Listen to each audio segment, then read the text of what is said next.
Bonjour à toutes et tous, vous écoutez First Print, votre podcast comics préféré. Une fois n'est pas coutume, nous vous proposons un nouveau numéro du format on-screen qui s'intéresse aux adaptations de comics en tout genre. Et aujourd'hui, on va vous parler d'une célèbre licence de jouets qui a passé justement les barrières médiatiques et culturelles pour devenir une série d'animation, des comics, et qui a fait son grand retour en 2021 par le biais de Netflix avec 2 séries d'animation, rien que ça. On va donc vous parler des maîtres de l'univers. Et pour m'accompagner, évidemment, je ne serai pas tout seul, sinon ce serait chiant. Et vous n'écoutez pas First Print parce que c'est chiant. Donc j'ai le plaisir d'accueillir avec moi 2 grands garçons des années 80 qui ont grandi justement avec les maîtres de l'univers. Parce que bien sûr, moi je voulais avoir des gens qui ont regardé aussi l'ancienne série d'animation pour pouvoir aussi simplement comprendre en fait tout cet univers et l'affect qu'on peut avoir. J'ai le plaisir donc d'accueillir pour la première fois dans le podcast Marc de CloneWeb. Salut Marc. Salut. Et il y a aussi monsieur Joe Hume. Bonjour Joe. Hello. Vous allez bien?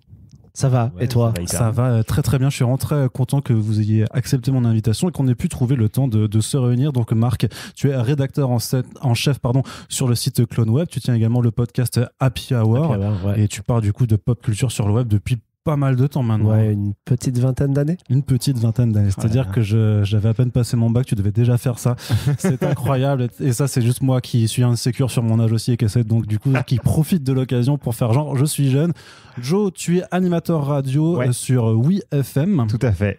J'anime le morning rock de 6h à 10h tous les jours. Voilà, donc c'est 4 heures de rock and roll. Ouais, 4 heures de rock et puis des infos. Et étant donné que on ne se refait pas, j'ai aussi, depuis que j'ai repris la tranche au début de l'année, monté une chronique quotidienne qui s'appelle Pop-Up et qui parle de pop culture avec de la news et aussi plein d'anecdotes un petit peu marrantes où j'essaye de détourner un peu le côté anecdote nostalgie dans lequel on baigne depuis maintenant quelques années, en essayant vraiment de trouver surtout des histoires absurdes. Mais sur des franchises ou des personnalités de la pop culture qu'on pense connaître par cœur et raconter des trucs, des anecdotes vraiment inédites, vraiment parfois un peu débiles, mais qui ont véritablement existé. Donc voilà, il y a ça dans cette émission. Donc c'est du rock, mais néanmoins j'essaye de faire en sorte que ça me ressemble un peu aussi. D'insuffler ta personnalité dans l'émission. On peut rappeler aussi, par exemple, que tu as animé l'émission Pop Life sur MCM. Oui. De chroniques vidéo pour parler de pop culture, et que tu fais aussi partie du podcast Comics Outcast. Ah là là, oui, les pauvres, je pense que pour eux, je dois être une sorte de vestige qui apparaît de temps en temps. C'est un peu comme Red Skull dans... Le mec est dans le placard, tout au fond. Le mec apparaît de temps en temps, genre, oui, je suis de retour dans Comics Outcast, puis il disparaît pendant 6 mois et on l'entend plus. Mais oui, enfin en tout cas... c'est marrant, je reviens rapidement là-dessus, mais on a commencé Comics Outcast il y a un peu plus de 7 ans maintenant, dans les anciens locaux de WeFM, en scred le soir. J'animais une émission jusqu'à 23h, et à 23h, il y avait la team de Comics Outcast qui arrivait, et on enregistrait complètement dans l'illégalité la plus totale, dans le matériel, l'opulence de WeFM. T'es sûr de pouvoir dire ça en micro? Enfin, en micro, il n'y a pas prescription. Ah non, c'est bon, je peux tout à fait en parler. Mais c'est marrant, du coup, on a commencé à faire du podcast dans une radio, ce qui aujourd'hui... ferait dresser des cheveux sur la tête à plein de gens qui sont là genre non, le podcast et la radio c'est très différent, ce qui est vrai. Bref, excusez-moi, pas de souci. Non, en plus on avait déjà reçu Nivray et Lulu du même podcast, donc il ne reste plus que Adrien, Grégo, Ben et je ne sais plus encore qui d'autre pour que toute la bande soit passée. Voilà, je vous dis, vous ramènerez chez moi tous autant que vous êtes. Donc les présentations sont faites, on va pouvoir rentrer dans le vif du sujet. Est-ce que Marc, tu peux me faire un petit peu un topo quand même sur les maîtres de l'univers? Qu'est-ce que c'est? Parce que ça fait partie un petit peu de ces licences de jouets créés dans les années 80 qui, en fait, dès leur création, en fait, se sont très vite imposés avec des dérivés culturels, que ce soit des séries d'animation, c'est ce qu'on va aborder là. Mais je pense notamment, par exemple, à G.I. Joe aussi, qui très rapidement, c'était des jouets. Alors, c'était Mattel aussi, peut-être, ouais. Ou Hasbro, je sais plus. Mais voilà, des jouets qui deviennent des séries d'animation et des comics. Pardon? C'était Kenner, non? C'est G.I. Joe, c'est possible, ça a changé, ça a changé en cours de route. Ouais. Maintenant c'est Hasbro. Les Maîtres de l'Univers, en fait, c'est d'abord une licence de jouets avant d'être un dessin animé. Ça a commencé, je crois, en 81, si je dis pas de bêtises. À l'époque, Mattel voulait surfer sur le succès de Barbie et il cherchait une collection de faire des figurines pour les mecs, puisque Barbie c'était pour les filles. Et on est dans les années 80, donc les jouets étaient genrés à mort. Ouais. Donc Barbie pour les filles, ça marche, ça cartonne, il faut un truc pour les garçons. Donc ils sont partis sur un délire de un mec avec une grosse hache, un pagne, et ils ont commencé à travailler sur des designs notamment inspirés par Conan le Barbare et les illustrations de Frazetta, je crois, si je dis pas de bêtises. Ouais, ça Et se en ressent. fait, Ouais. Très en légèrement. fait, les jouets ne se vendaient pas. Parce qu'il n'y avait rien pour les accompagner, et que quand tu es un gamin au début des années 80, est-ce que tu vas acheter un barbare dont tu ne connais pas les aventures? Ça ne t'intéresse pas. Du coup, ils ont lancé la fameuse série d'animation Musclor et les Maîtres de l'Univers, qui en France a débarqué en 84 sur Antenne 2 à l'époque, France 2 maintenant, dans une émission animée par Dorothée qui s'appelait Récréa 2, qui était l'ancêtre du Club d'eau sur la chaîne concurrente. Ouais. Et c'est comme ça que ça a démarré. C'est la série d'animation qui a permis aux jouets de prendre de l'ampleur. Les jouets eux-mêmes étaient accompagnés par on en parlera sans doute après, mais des mini-comics qui venaient apporter un petit peu de contenu aux personnages en plus de tout ça. Et la série a été un succès, a priori, aussi bien chez nous que là-bas. En tout cas, moi, j'en garde un énorme souvenir. Ouais. Aux États-Unis, ça a été un succès sans précédent. C'est presque un accident en plus cette série animée parce que, comme tu le disais, il y avait pas de background qui précédait la ligne de jouets, contrairement à ceux qui cartonnaient à l'époque, qui étaient Star Wars, où il y avait tout le background Star Wars qui faisait que les jouets partaient comme des petits pains.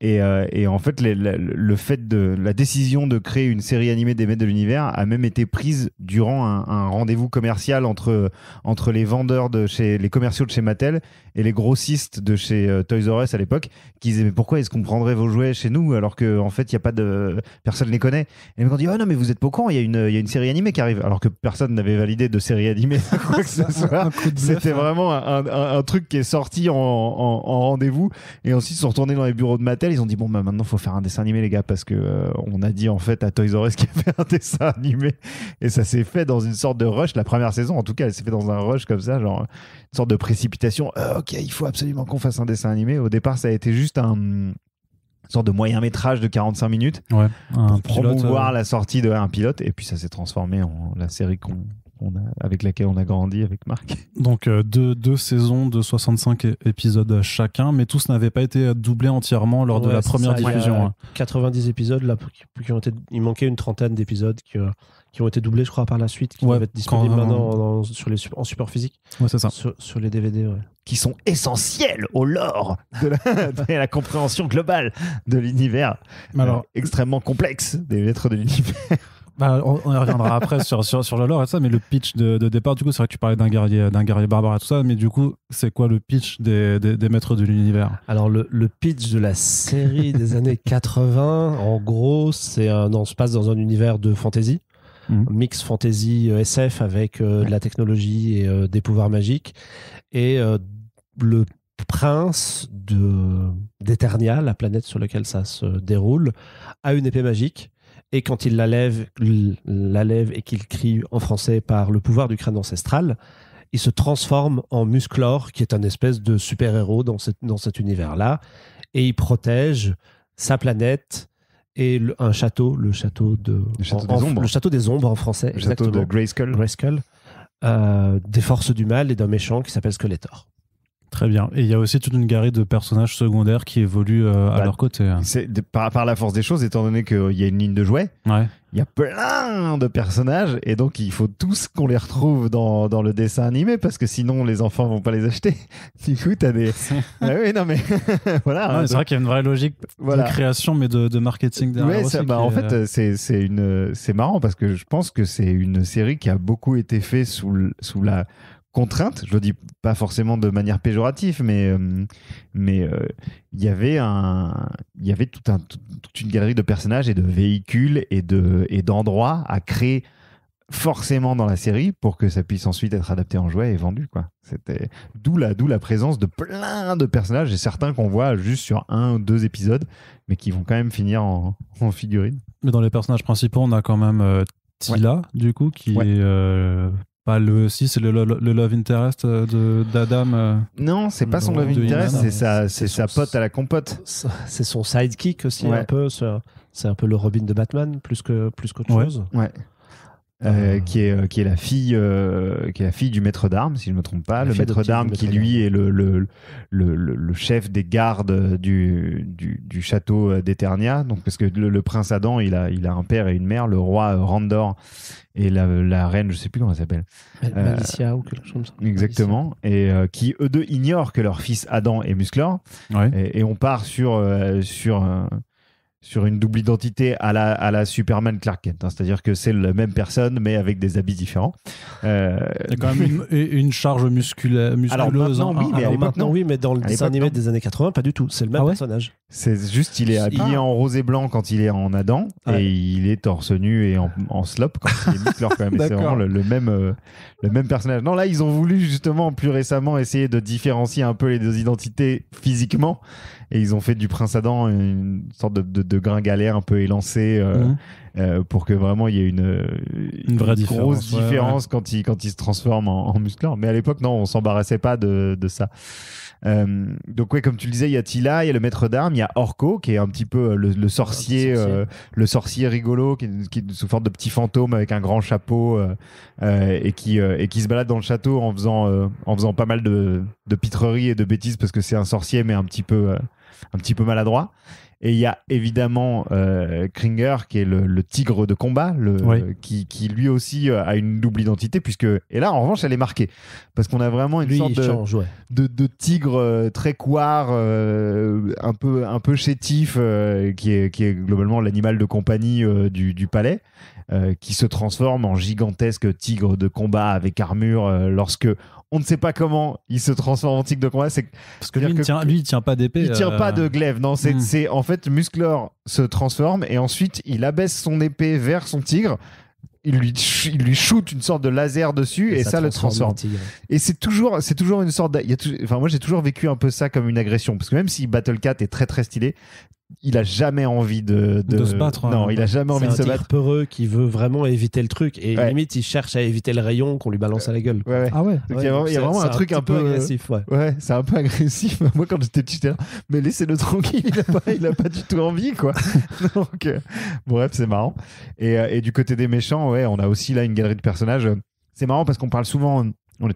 On est dans une émission reliée aux comics et on parle très souvent du background de méchants de l'univers de Batman qui fait partie des plus emblématiques de l'histoire de la pop culture avec le Joker, avec Double Face, avec des méchants hyper identifiables. Et en fait, le background de méchants des maîtres de l'univers, étant donné que c'était des personnages qui étaient destinés à devenir des jouets, il y avait vraiment une recherche visuelle hyper poussée, quitte à partir parfois dans des délires très très perchés. Mais en fait, la galerie de méchants des maîtres de l'univers, tous les personnages sont hyper identifiables au premier coup d'œil, avec Skeletor bien entendu, avec la Evil Sidekick. Evelyn, la sorcière qui est tout de violet vêtu. Beastman qui est une sorte de grizzly. De monstre plutôt dans les couleurs chaudes, rouge-orange. On a Merman qui lui est l'homme poisson à la Lovecraft mais en mode dessin animé pour les enfants, donc il y a vraiment que ce soit chez les gentils ou chez les méchants, il y a toute une galerie de personnages qui sont vraiment très très stéréotypés, qui du coup aujourd'hui peuvent nous paraître datés quand on voit le dessin animé de l'époque, mais qui à l'époque pour la cible, c'est-à-dire les enfants garçons de 5 ans et un peu plus, c'était très tout était hyper clair pour nous quoi. Tu vois, il y avait aucune hésitation sur qui était gentil, qui était méchant, quels étaient leurs rôles dans la bande à chaque fois. Donc ça faisait qu'on avait un truc qui aujourd'hui paraît vraiment codifié à l'extrême, mais qui à l'époque était vraiment très bien pensé pour la cible quoi. Comme les Barbie pour les filles à l'époque également. T'en avais une qui pratiquait chaque métier, t'avais presque une Barbie pour chaque type de gamine si tu veux, et dans les maîtres de l'univers c'était pareil. Quand t'étais un garçon des années 80, t'avais forcément ton personnage préféré auquel tu t'identifiais bien, et puis et les autres qui gravitaient autour quoi. Vous vous rappelez de votre premier contact avec la série en tant que gamin du coup, Marc? Très vaguement. Moi je suis alors je vais raconter un petit peu ma vie. On est là pour ça aussi moitié, mais je suis né à la toute fin des années 70. Et donc j'avais 5 ans quand la série a démarré sur Antenne 2. Et je pense que ma mère, le mercredi après-midi, elle me collait devant, tu vois. Elle avait une demi-heure de tranquillité, 1 heure de tranquillité. Et moi, avec XOR, le Metal Hero japonais, les Maîtres de l'Univers, c'est mon premier souvenir de pop culture. Avant même d'avoir découvert Star Wars après, ou le cinéma et ce genre de trucs. Vraiment, mon premier truc marquant, c'est cette série-là. Et c'est pour ça que je suis resté un vieux client, encore 40 ans plus tard, quoi, 35 ans plus tard. Oui, moi j'ai exactement la même trajectoire. C'est-à-dire, je crois que le seul souvenir qui prédate peut-être les Maîtres de l'Univers, c'était Disney Channel. Et ensuite, il y a eu les Maîtres de l'Univers et pareil. En fait, je me demande même si je suis pas venu d'abord par les jouets. Parce que quand d'ailleurs j'ai toujours ça aujourd'hui, je suis vraiment resté un très très gros fétichiste du jouet et de l'action figure. Quand j'étais petit, c'était vraiment des objets qui me fascinaient déjà, et les boîtes et les illustrations, et surtout dans les Maîtres de l'Univers, comme on le disait, les musclores comme on les appelait, il y avait des mini comics dans lesquels tu pouvais projeter vraiment des fantasmes que tu retrouvais même pas dans la série d'ailleurs, parce que on en reparlera peut-être, mais les mini comics c'était vraiment un truc encore à part de la série qui suivait même pas spécialement. Il y avait pas une trame narrative feuilletonnante, c'était des one shot à chaque fois, qui parfois prenaient de très très grosses libertés, ou même les designs étaient différents, parce qu'en fait c'était pour la plupart des designs préparatoires qui ensuite ressemblaient pas forcément aux jouets ou aux personnages dans la série. Mais en tout cas, ces blisters qui était hyper flashy, avec un mini comics à l'intérieur, avec souvent derrière une illustration inédite pour chaque personnage. Enfin, moi, ça me fascinait, et je regardais presque le dessin animé comme matière à imaginer des scénarios ensuite dans ma chambre pour jouer avec les jouets. Le dessin animé était un produit dérivé des jouets et non l'inverse. En fait. Et déjà à cette époque, tout à fait inconsciemment, c'était comme ça que je prenais le truc en fait. Et donc ça reste moi aussi le souvenir de pop culture, en tout cas le plus net dans ma mémoire, qui remonte le plus, et qui fait que aussi aujourd'hui, quand il y a un truc des Maîtres de l'Univers que je trouve de qualité qui arrive, bah je suis gros Yankee quoi. Un bon gros Yankee. Ouais. Ce que tu me disais un petit peu avant qu'on fasse le podcast, Marc, c'était que les épisodes sont tous assez décousus, dans le sens, enfin, il n'y a pas forcément une trame, un fil rouge à suivre, alors qu'il y a quand même 130 putain d'épisodes, mais que en gros, tu peux prendre la série à n'importe quel bout, c'est pas bien grave, parce qu'au final, c'est des histoires très concentrées dans un seul épisode, et voilà. Ouais, exactement. Il n'y a pas de fil rouge, il n'y a pas d'esprit feuilletonnant. Il y a quelques petits points d'univers qui sont repris à droite à gauche, notamment quand ils ont créé She-Ra, qui est en fait le pendant féminin de Musclor, puisque c'est sa sœur adoptive, qui a donné une autre série animée, et puis d'ailleurs un reboot par Netflix il y a 2-3 ans. C'est la Supergirl des Maîtres de l'Univers. Et là, quand il y a des crossovers, il y avait un petit peu de choses, mais du coup, on n'a pas vraiment d'origine des personnages. La série n'a pas vraiment de fin. Il n'y a pas vraiment c'est vraiment des gentils contre des méchants pendant 130 épisodes, et avec souvent des épisodes qui sont structurés de la même manière. Et du coup, pas d'univers, ce qui pour nous, dans les années 2020, est hyper perturbant, puisque on est à fond dans les univers partagés, ouais. les mythologies des personnages, la déclinaison dans tous les sens. Et non, il n'y avait rien, en fait. C'était presque des petites... à chaque fois, à la fin, il y avait une morale avec presque Musclor qui s'adressait aux kids en disant les enfants, vous voyez, il a fait ça, c'était pas aussi c'est pas Captain Planet non plus, quoi. Pardon ? C'est pas Captain Planet non plus. C'est pas Captain Planet, mais on en était vraiment pas très très loin. Enfin, les enfants, ne montez pas sur une échelle, demandez à vos parents, ne mettez pas les doigts dans la prise, c'est mal.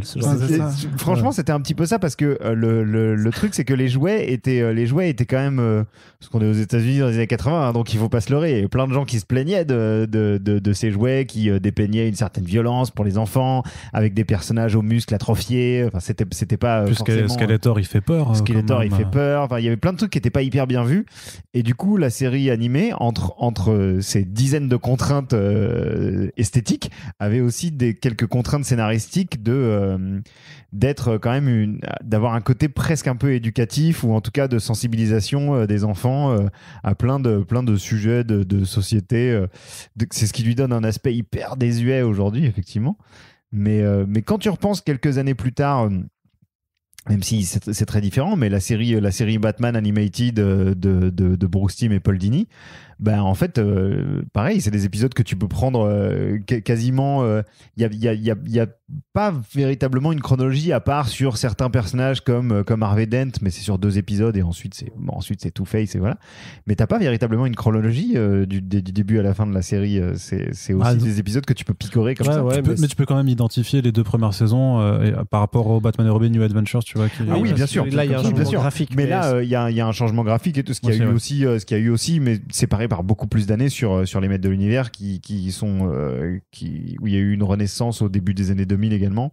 Enfin non, même avant le maître de l'univers dans l'espace là, les Galactic Warriors. New Adventures là, c'était une série c'était une série Capitaine Flamme produite He-Man, le héros du futur en français. Mais ah oui, d'accord, ok. Ça date de 1990 en France. Ouais. C'est sur TF1 et c'est Jean Chalopin qui l'avait développé.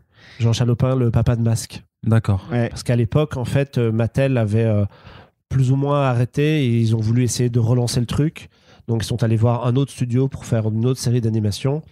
Et Chalopin est venu avec un projet de science-fiction, un truc dans le futur, avec des designs vachement changés. Moi, je crois que j'ai jamais vu d'épisode. Je possédais le jouet pour aucune raison. Je crois que ça devait être un cadeau.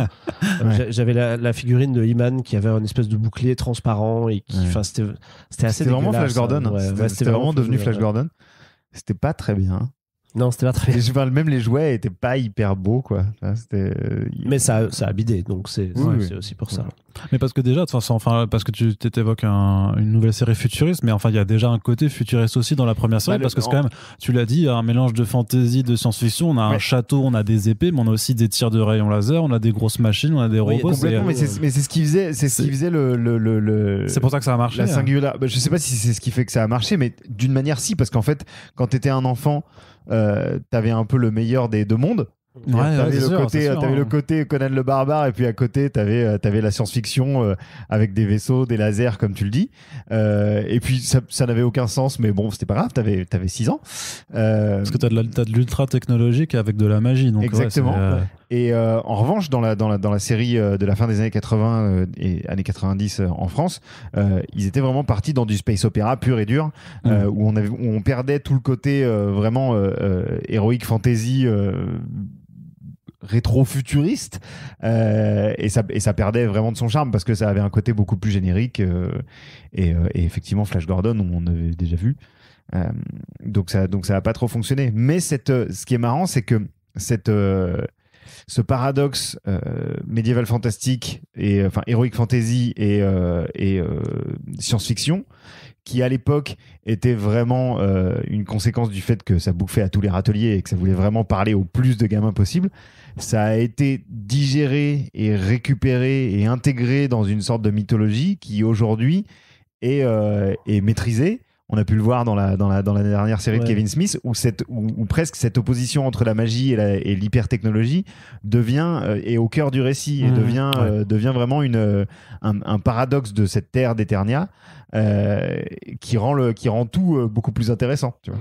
Ouais, même d'ailleurs dans un projet non abouti de long métrage live action récent là. Celui avec Noah Centineo qui est passé dans 1000 mains. Chez Sony, les brouillons de scénario qui traînent sur le net montrent des oppositions entre la magie d'un côté, la technologie de l'autre, et une civilisation qui aurait rejeté la magie et Skeletor qui la ramènerait, tu vois, ce genre de choses. C'était vraiment une véritable, comme tu dis, à la base c'était un argument de fourre-tout, on met tout dans un dessin animé, et c'est devenu un argument pour le lore du truc. Ouais, d'accord. Tu peux revenir un peu juste sur ces mini-comics qui accompagnaient les figurines alors les mini-comics, en fait, c'était avant qu'on décide sur un coup de tête de créer une série animée des Maîtres de l'Univers, la solution qu'ils avaient trouvée pour créer un background scénaristique futile, extrêmement vague et léger pour que les enfants en tout cas puissent se projeter avec leurs figurines et leurs jouets dans un univers existant, c'était d'inclure des mini-comics indifférents avec chaque personnage, intégrés, glissés derrière le personnage sous le blister. C'était généralement des petites histoires d'une dizaine, quinzaine de pages, mais c'est assez marrant parce qu'aujourd'hui on peut les trouver assez facilement compilés. Je crois qu'en France c'est édité par Hugues et Muline et Dark Horse aux États-Unis qui en a sorti des compiles, des tomes qui sont des immenses pavés. Parce qu'en fait, il y en a eu beaucoup. Et c'est assez étonnant de voir aujourd'hui le nombre de personnes, scénaristes et illustrateurs, illustratrices, enfin illustrateurs beaucoup pour l'époque, il faut bien le dire, qui sont passés par les mini-comics des maîtres de l'univers. Je pense aux tout premiers qui étaient dessinés par Alfredo Alcala, qui sont considérés vraiment comme les originaux, à juste titre parce que ce sont les premiers, mais qui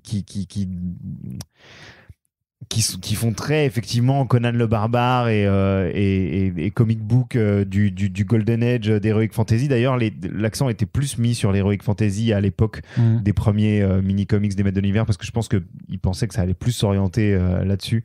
Donc on a vraiment un Musclor hyper barbare, avec un Skeletor très inquiétant, très sorcier.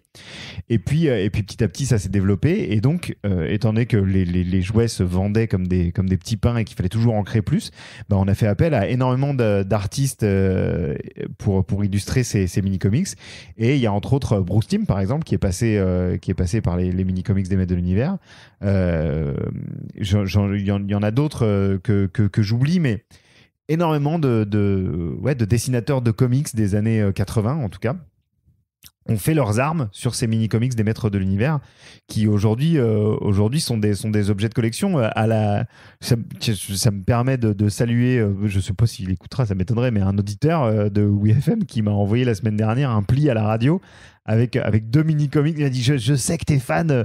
Tiens, j'ai retrouvé ça dans mon grenier. Il m'a envoyé 2 mini-comics des Maîtres de l'Univers, dont un dessiné par Alfredo Alcala. J'étais là genre, oh là là là là. Et en fait, j'avais oublié ça. À l'époque, t'avais le comics, en fait, au recto, t'avais la version française, et quand tu le retournais dans l'autre sens, t'avais la version anglaise. Et ils s'étaient pas fait chier. Ils avaient mis vraiment les deux trades dans le même truc. Et aujourd'hui, peut-être qu'on en parlera un peu plus tard, mais Mattel a relancé, et d'ailleurs embarqué dans une grosse entreprise de relaunch des Maîtres de l'Univers, mais avec plusieurs gammes de jouets. Et leur gamme de jouets un peu rétro, qui sont les Masters of the Universe Origins, reprennent le packaging de l'époque et incluent aussi un mini-comics à l'intérieur, comme à l'époque. Mais qui sont nouvellement créés cette fois. Qui sont nouvellement créés, ouais. Qui sont nouvellement créés. Qui sont pas aussi épais, mais ils ont quand même gardé ce gimmick des années 80. Mais c'est quand même plus, enfin ça racontait quand même, je veux dire, des histoires, tu disais 10-15 pages, ça essaie quand même de raconter un petit peu quelque chose. C'est pas comme ce que moi je me rappelle, je sais pas, il y a aussi, je crois, dans les Lego, parfois ils mettaient des petites BD avec des personnages, ça, mais qui duraient 3-4 pages. Non, ça raconte vraiment des trucs, et c'est même, ça explicite vraiment, je me souviens d'un mini-comics, il y avait un set de jouets, un play set, donc, qui s'appelait c'était un truc de Hordak, en fait, où t'avais une sorte de trône, dans lequel t'installais un des personnages, il se retrouvait piégé par une griffe géante et on lui faisait couler du slime dessus. Le slime pit. Le slime pit. Et quand tu voyais le jouet... Donc le slime, pour ceux qui sont nés trop tard, c'est quoi ? Le slime, c'est une sorte de... C'est une espèce de matière... gluante. Ah, comme Flubber, là. Ouais, un peu dans l'esprit d'un Flubber. Voilà. Et ils vendaient ça. Il y avait un jouet des Ghostbusters qui avait ça. Il y avait un jouet des Tortues Ninja qui avait ça. Et il y avait le premier jouet à avoir ça, c'était un jouet des Maîtres de l'Univers. Et donc, c'était ce fameux Slime Pit, donc, qui était une sorte d'endroit de torture de Hordak, l'autre gros méchant de la saga. Et quand tu voyais la boîte comme ça, moi, je me mets à la place d'un parent. Tu te dis, mais à quoi ça sert ? Qu'est-ce que c'est que ce truc ? Je n'y comprends rien. Et en fait, ils avaient fait un mini-comics avec une petite histoire qui t'expliquait ce que c'était. Et tu avais vraiment Iman, Musclor, qui se faisait traîner jusque sur le slime pit. Et il disait, regardez, on vous a construit un trône génial. Et le Musclor complètement con qui fait, ah ouais, c'est vrai qu'il est pas mal. Il s'installe dedans. Oh, je suis piégé. Ah, du slime. Et c'est vraiment genre, c'est hyper naïf. Mais je sais pas, ça garde un certain charme. Ça sortirait aujourd'hui, je ne sais pas à qui ça pourrait s'adresser, mais donc ça ne me parle. J'ai bien conscience que ça ne me parle que par nostalgie. Mais quand j'étais petit, je me disais, make sense. C'est legit, c'est legit, tu vois. Ça fonctionne. D'accord. C'est aussi une licence qui a été déclinée en comics pendant pas mal de temps. Vous les aviez lus, vous avez lu, parce qu'il y en a eu chez Dark Horse, il y en avait qui étaient chez DC Comics aussi, il y a eu des crossovers aussi, alors avec les Cosmo Cats, je crois. Cats, ça c'est assez récent. Il y en a eu avant, je veux dire, il y en a eu avec l'univers DC aussi, même tout récemment, donc il y avait Cosmo Cats et Injustice aussi, je sais. Ça c'est assez récent, mais il y en a toujours eu effectivement, comme tu le disais, des comics des maîtres de l'univers, en fait, un peu comme les G.I. Joe, un peu comme les Transformers, et ces sagas qui se sont de moins en moins vendus en jouets, mais qui ont continué en fait à glaner du succès auprès des fans de l'époque. Parce que les enfants qui jouaent avec sont devenus ensuite des lecteurs. Sont devenus ensuite des lecteurs. Ce qui fait qu'il y a toujours eu des comics maîtres de l'univers, mais c'est vrai que ces dernières années, il y a eu un petit boom, une petite résurgence avec... on n'en a pas parlé, mais il y a eu un reboot animé en 2002.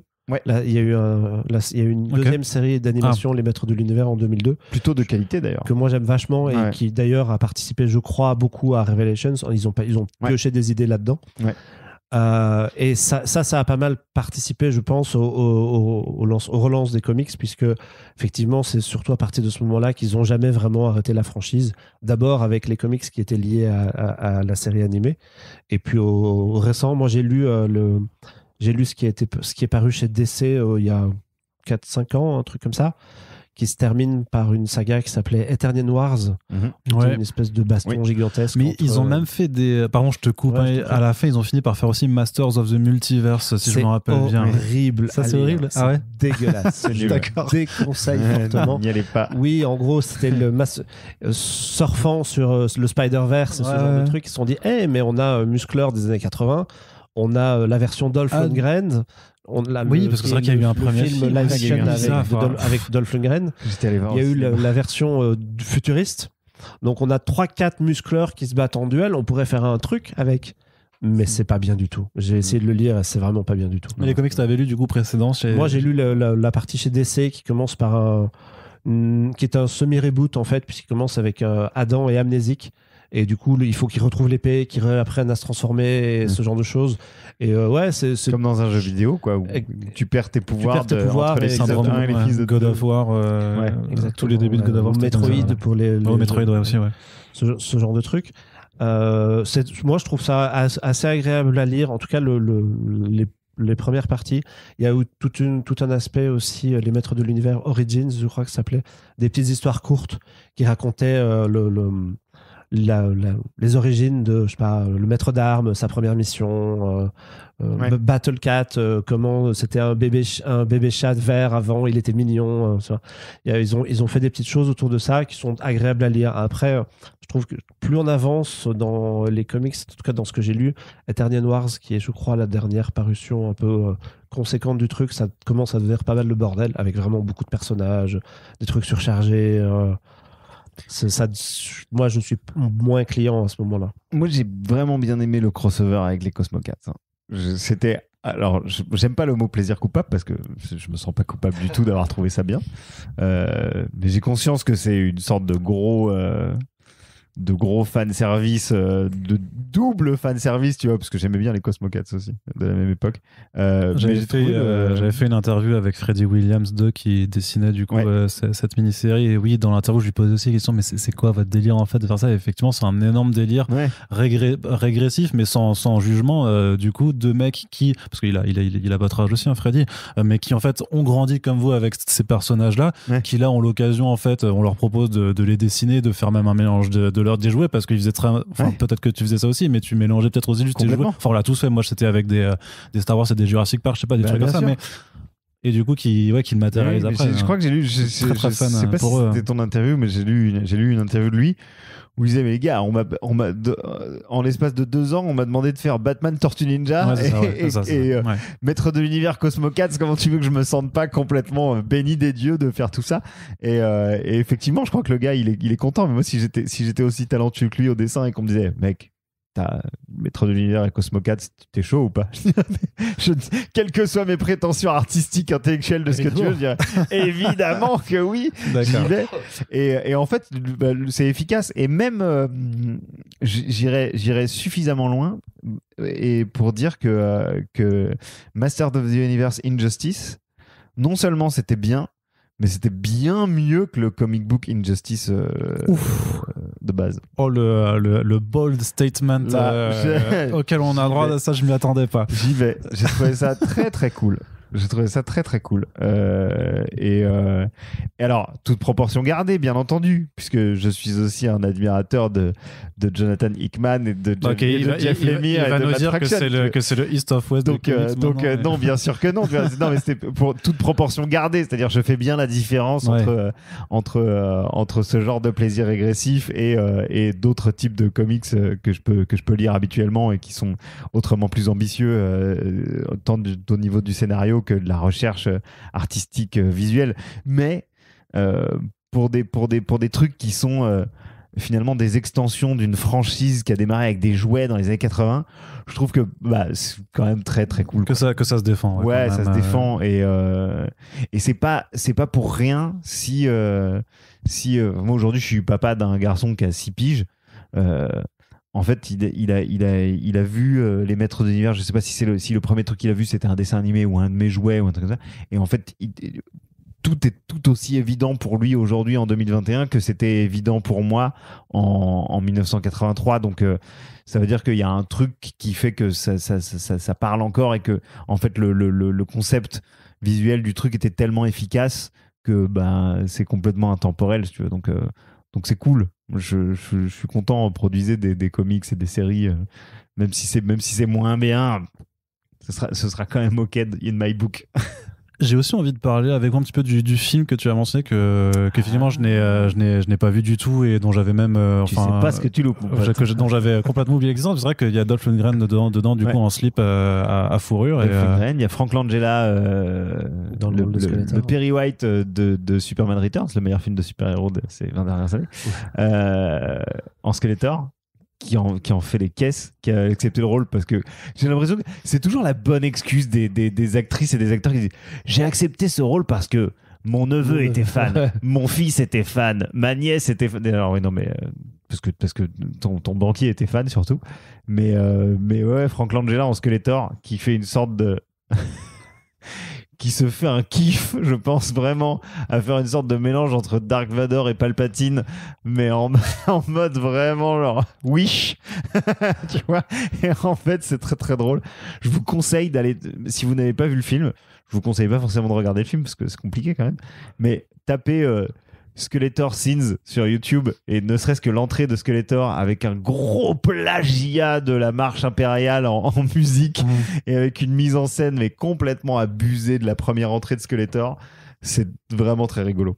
Mais il est sorti en 86 ce film, donc c'était déjà la fin déjà les jouets commençaient à moins bien se vendre. 5 ans après, la mise en route. 5 ans après, et c'était produit par la Canon. Ouais.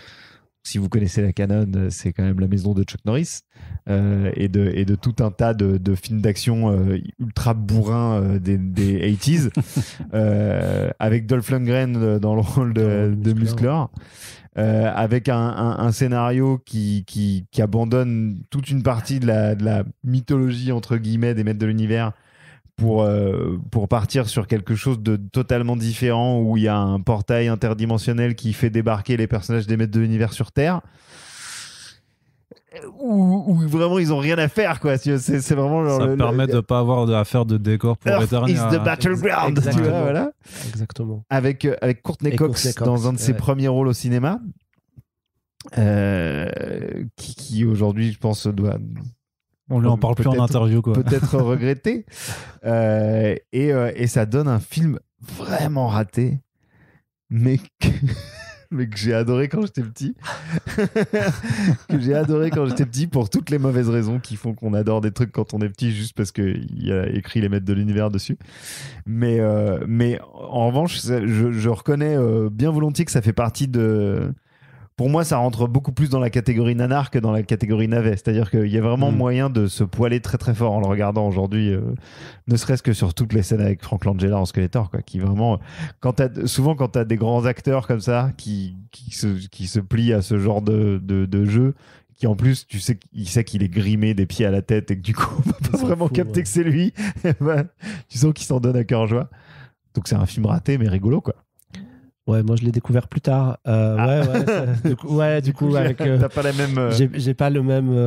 Non, c'est surtout un film de feignasse en fait, parce que grave. Typiquement, le fait de ne pas pouvoir gérer Eternia, du coup, il y a une scène au début où Musclor rencontre Skeletor, mais c'est dans une espèce de grotte ou une cave ou je sais pas quoi, espèce de décor. Et en fait, ils n'avaient pas du tout le budget d'imaginer de faire un film de fantasy. Donc, qu'est-ce que tu fais quand t'as pas les moyens ? Bah, tu mets tous les personnages sur Terre. Et Musclor se retrouve là-bas. Il ne se transforme jamais. Il n'a pas de tigre, parce que tout ça, c'est des trucs ingérables. Il utilise quasiment pas son épée pour se battre, par exemple, parce qu'il aurait fallu quelqu'un qui chorégraphie un combat. Donc, on lui donne un gun et il tire des lasers. C'est vraiment un film produit. Tu sens que personne n'avait les moyens de faire les maîtres de l'univers, donc ils ont fait au mieux avec ce qu'ils pouvaient. Ils se sont fait, ok, on va tourner un truc la nuit sur Terre avec Courtney Cox, il va rencontrer une humaine. Non, c'est pas bien compliqué, du tout. Hein. Ouais, c'est compliqué. Mais c'est très compliqué. Mais je maintiens que c'est quand même rigolo. Et puis, il y a... Mince, attends, j'ai perdu le fil de ce que je voulais rebondir sur un des trucs que tu avais dit juste avant. Courtney Cox, dans la nuit, il n'y a pas de tigre, ils n'ont pas les moyens. Il n'y a pas de tigre, ils n'ont pas les moyens. Ah ouais, la Canon vendait quand même ça. La Canon, donc la boîte de production, vendait ça comme le Star Wars des années 80. C'était la tagline du truc. C'était « Venez découvrir le Star Wars de 1986, les maîtres de l'univers ». Et je pense qu'il y a peut-être un mec qui y a cru à la Canon, tu vois, qui s'est dit « Ça va vraiment être ça, quoi ». Et qui a dû, une fois, en séance en screen test, qui a dû se dire « Ah merde, putain, on a déjà balancé toutes les affiches, c'est trop tard ». Parce que c'était très compliqué, quoi. Parce que c'est pas dans l'espace du tout, là, en plus. Enfin, le début est plus ou moins sur Eternia, mais dans un décor en carton-pâte. Et la fin, je crois aussi, il y retourne. Oui, il y retourne et il se bat contre Skeletor dans une sorte de un combat qui préfigure de celui de Obi-Wan contre Anakin sur Mustafar, puisque c'est Musclor et Skeletor qui se battent sur une sorte de truc en lave. C'est ridicule. Non, mais c'est nul. Non, mais vu ton sourire radieux, je trouve vraiment, enfin, ça me donne envie, tu vois. Mais ça me rappelle des trucs. Ouais, ça me rappelle des super souvenirs, parce que non seulement parce que j'étais allé le voir au cinéma et que j'étais très petit, donc du coup, ça fait partie de mes premiers souvenirs de cinéma, ce qui n'est pas négligeable. Même quand c'est une merde, ton premier film au cinéma, tu t'en souviens. Oui. Donc c'est un de mes premiers, et puis je sais que par la suite, c'est vraiment un film que j'ai loué en VHS pour le mater avec des potes quand j'étais ado en leur disant attends. T'as vu Spawn ? Tu crois que c'est nul ? Attends, mec, j'ai le film qui va te l'enterrer. Et on regarde les maîtres de l'univers et franchement, c'est beaucoup plus rigolo que Spawn. Ok. On va passer, on va continuer d'avancer dans le temps, puisque c'est vrai que tu as mentionné un reboot en 2002, du coup, mais qui n'a pas duré très longtemps. Alors, c'est. Non, je crois qu'il y a il y a deux saisons. Il y a 39 épisodes, 26 et 13. Ah oui, donc ils ont coupé à la moitié pour la deuxième. La série est inédite en France. Ok. Donc il faut acheter des DVD. Moi j'ai les DVD zone 1, donc il faut acheter des DVD zonés pour arriver à l'avoir. Ils ont, je crois que c'est disponible dans un espèce de coffret intégral Musclor qui était sorti aux États-Unis récemment aussi. Moi je trouve ça vachement bien parce que ça visait un public ado. Ça visait pas un public enfant. Donc, et c'est sorti en 2002, donc on était encore... les spectateurs américains regardaient Justice League à la télé. Donc il y avait un peu ce modèle-là de faire une série un peu ado avec de l'action et puis la volonté de muscler un petit peu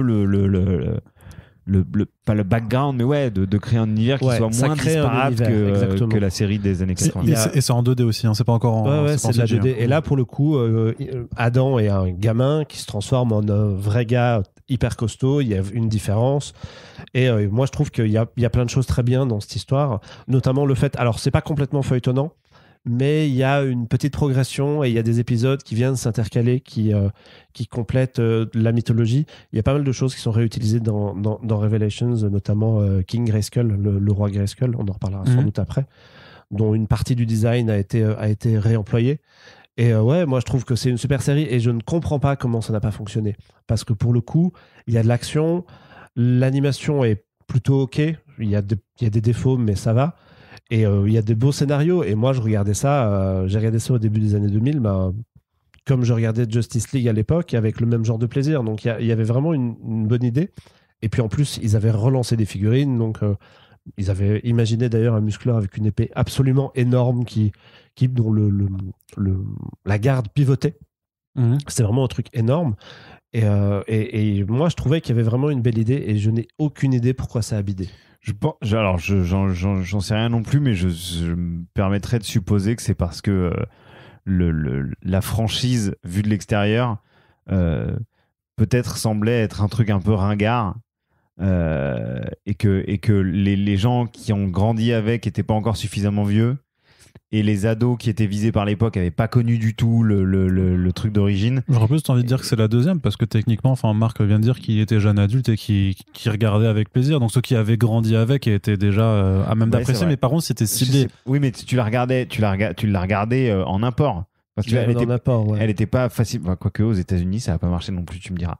Non, je sais pas ce qui fait que ça s'est planté comme ça. Mais je pense néanmoins que le titre Maître de l'univers avait certainement pas un attrait non plus aussi dingue que les séries du même moment, à savoir Justice League, où en 2002 on est quand même sur un gros boom super héroïque où tout le monde veut voir ça, et où les Maîtres de l'univers à côté, peut-être que sans savoir, c'est-à-dire sans prendre la peine de regarder ce que c'était, vous voyez juste le titre et ils se disaient non mais le Maître de l'univers c'est bon, c'est le truc des années 80, on s'en fout quoi, on veut voir la Justice League, on veut voir les personnages de Marvel et tout. Donc voilà, je pense qu'il y a... Attendez, j'ai dit les personnages Marvel, mais je sais que Justice League c'est DC, hein. Ne vous dites pas... Bon, tu sais, toi, depuis que tu dis que le crossover c'est meilleur qu'Injustice, j'en dire, tu peux aller très très loin. Oui, là, tu peux dire que Batman c'est ton Marvel préféré, il n'y a pas de problème. Je suis à 200 cc direct, là, j'ai pas de problème. Mais donc, c'est vrai que voilà, la vague de nostalgie des années 80 n'avait pas encore frappé, et on va dire que les enfants des années 80 n'étaient pas encore forcément à tous les postes créatifs dans l'Hollywood ou le divertissement de masse américain, alors que maintenant, on est clairement là-dedans depuis, je sais pas, je dirais au moins 5 bonnes années. Je dirais, c'était quoi la première saison de Stranger Things pour moi qui... ça remonte à plus maintenant. Ouais, parce que t'as même Super 8 était déjà aussi très, très annonciateur de tout ça. Mais donc, aujourd'hui, on a donc ce projet, cette première partie de Master of the Universe Revelation. Ces projets avec l'autre série aussi qui s'appelle donc He-Man et les maîtres, Musclor et les maîtres de l'univers. Comment ça s'est un peu monté? On a un bon suivi de ce projet alors? C'est ce que de vouloir en fait avec Netflix, donc géant du streaming américain, d'avoir 2 revivals orchestrés en même temps. Sachant que faut pas oublier non plus le reboot de She-Ra qui a eu lieu juste avant, c'est vrai, qui a eu lieu un an plus tôt, je crois, ou peut-être 2 ans plus tôt. Un peu plus tôt quand même, parce qu'il y a eu 2018, 2018, qui était de très très bonne facture, très très bien, qui était scénarisé par la team derrière le reboot de DuckTales, si je me trompe pas. Et Noël Stevenson en showrunneuse, Et donc vraiment c'était vraiment hyper bien, et je me souviens même qu'à l'époque je m'étais dit si seulement ça pouvait éventuellement mener au reboot de l'univers. Je sais pas si tu as suivi de comment ça s'est passé par la suite. Alors moi j'avais croisé Noël Stevenson au Festival d'Annecy et j'ai eu la chance de l'interviewer. C'était en plein dev de la série, et justement de She-Ra ou de She-Ra, c'était à peu près au milieu de la saison 2 je pense, un truc comme ça, et j'y suis allé en mode fanboy. Oui, alors moi j'adore Musclor, est-ce que vous pensez qu'il ira un jour dans la série? Et non, en fait, parce que les personnages étaient bloqués pour des histoires de droit. Il y avait toujours le projet de film avec Noah Centineo chez Sony, et du coup elle avait accès que à la banque de personnages de She-Ra et pas au personnage de Musclor, hormis quelques références. Et elle, ça l'arrangeait parce qu'en fait, dans la pratique, je pense que ça l'intéressait pas trop Non, c'est pas trop l'esprit. Elle voulait faire son truc à elle, et voilà. Ce qu'on peut vite fait sur She-Ra, c'est une série 2D qui a été produite par DreamWorks, et en fait, le DreamWorks est allé la chercher elle parce qu'ils avaient lu Nimona. Ils voulaient une femme déjà, et ils voulaient quelqu'un qui puisse amener regard féminin sur le personnage, parce que le She-Ra d'époque, c'était le pendant de Musclor. Donc, on essayait de faire une meuf hyper sexy, en tenue courte, tu vois, avec de tenues moulantes. Et si je peux apporter une précision, She-Ra a été créée par la créatrice de Barbie, qui était saoulée que les Musclor aient dépassé les ventes de Barbie, qui était la vente historique de Mattel. Et elles se sont dit, ouah, c'est pas possible que les jouets pour garçons passent devant nous. On n'a qu'à créer une Barbie Musclor. Et c'est ce qui a donné She-Ra à l'époque. Donc c'était clairement même les packaging, tout était genré, quoi. C'est-à-dire She-Ra, elle était en armure rose, elle avait un palais rose, elle avait un cheval rose que tu pouvais coiffer. Et quand elle est, moi ça m'emmerdait parce que quand j'allais chez Toys R Us et j'étais gamin, je faisais pas la différence moi entre She-Ra et Musclor, je voulais les jouer. Mais non, il fallait que tu ailles dans le rayon fille pour acheter She-Ra. Et du coup, moi je m'en foutais, mais quand tu arrivais à la caisse et que la caissière elle te voyait avec ton blister rose She-Ra, c'était un petit peu la honte, quoi. Disait, mais vous êtes sûr que c'est pour votre fils? Bah oui, c'est pour mon fils. Ouais. Bref, excuse-moi, je t'ai coupé, mais tout ça pour dire que le personnage de She-Ra avait bien besoin, je pense, d'un dépoussiérage et moderne, d'un regard féminin. C'est ce que Noelle Stevenson a apporté, avec une série graphiquement très très différente, puisque c'était vraiment simplifié à mort. Et elle s'est amusée avec l'univers en place pour récupérer des choses qui l'intéressaient, d'autres non. Et elle a abandonné, par exemple, l'idée de la double identité, parce qu'elle trouvait ça ingérable et un peu débile. Un de ses arguments, c'était, mais pourquoi est-ce que l'héroïne se promènerait en civil avec une épée géante dans le dos sans que personne ne se rende compte qu'elle a la même épée que She-Ra transformée? Donc elle a un peu joué avec tout ça et elle en a profité pour faire un peu d'inclusivité, puisque il y a des personnages LGBT dans l'histoire, dont l'héroïne qui finit avec je spoil un truc, mais c'est fini il y a quelques temps quand même. Voilà, donc puisque Noelle Stevenson est très impliqué là-dedans dans toutes ses œuvres. Chez Nimona, c'est déjà d'ailleurs on en a parlé de Nimona l'année dernière sur First Print, mais voilà une BD qui casse les codes du genre, justement, du récit un petit peu du conte de dragons et de chevaliers, de princesses. Elle a fait aussi les Lumberjanes, que c'est une BD qui est très très très inclusive, et même Noelle Stevenson depuis, et non binaire, donc en fait on peut dire il ou elle, du coup elle est elle est très impliquée dans ces thématiques. Et du coup, pour répondre à ta question initiale qui était comment est arrivée la série avec Kevin Smith et qu'est-ce qu'a fait Netflix, je pense qu'ils ont voulu continuer à surfer sur She-Ra, et je sais pas comment il fonctionne, mais j'imagine qu'on leur a pitché des projets et que dans ces projets-là, il y a eu l'idée de faire une suite à la série originale des années 80, ce qui est un projet un peu étrange parce qu'il n'y avait pas d'histoire non plus. Il n'y avait pas d'histoire. Graphiquement, ils ont fait des choix un peu spéciaux. Ce que je n'explique pas, moi, et je n'ai pas d'infos là-dessus, c'est la volonté de monter 2 séries en parallèle et d'avoir une série cette volonté-là, elle vient de Mattel, en fait. Ah, c'est Mattel qui... de la marque, En fait, qui se sont dit on va faire 2 gammes de jouets. Alors, non seulement ça, mais en plus... pour 2 publics différents, en fait. Pour 2 publics différents. Et autant la série Masters of the Universe Revelation, le nom Mattel est accolé au truc, mais la série He-Man and the Masters of the Universe, celle qui est orientée plus jeune public et qui est en 3D, elle est produite et chapeautée par Mattel, clairement dans l'optique d'attirer un public plus jeune et de vendre des jouets destinés à un public jeune. Les jouets qui sont tirés de Masters of the Universe Revelation peuvent éventuellement être vendus à des enfants, mais ils sont clairement destinés à un public de collectionneurs adultes, de vieux barbus comme moi.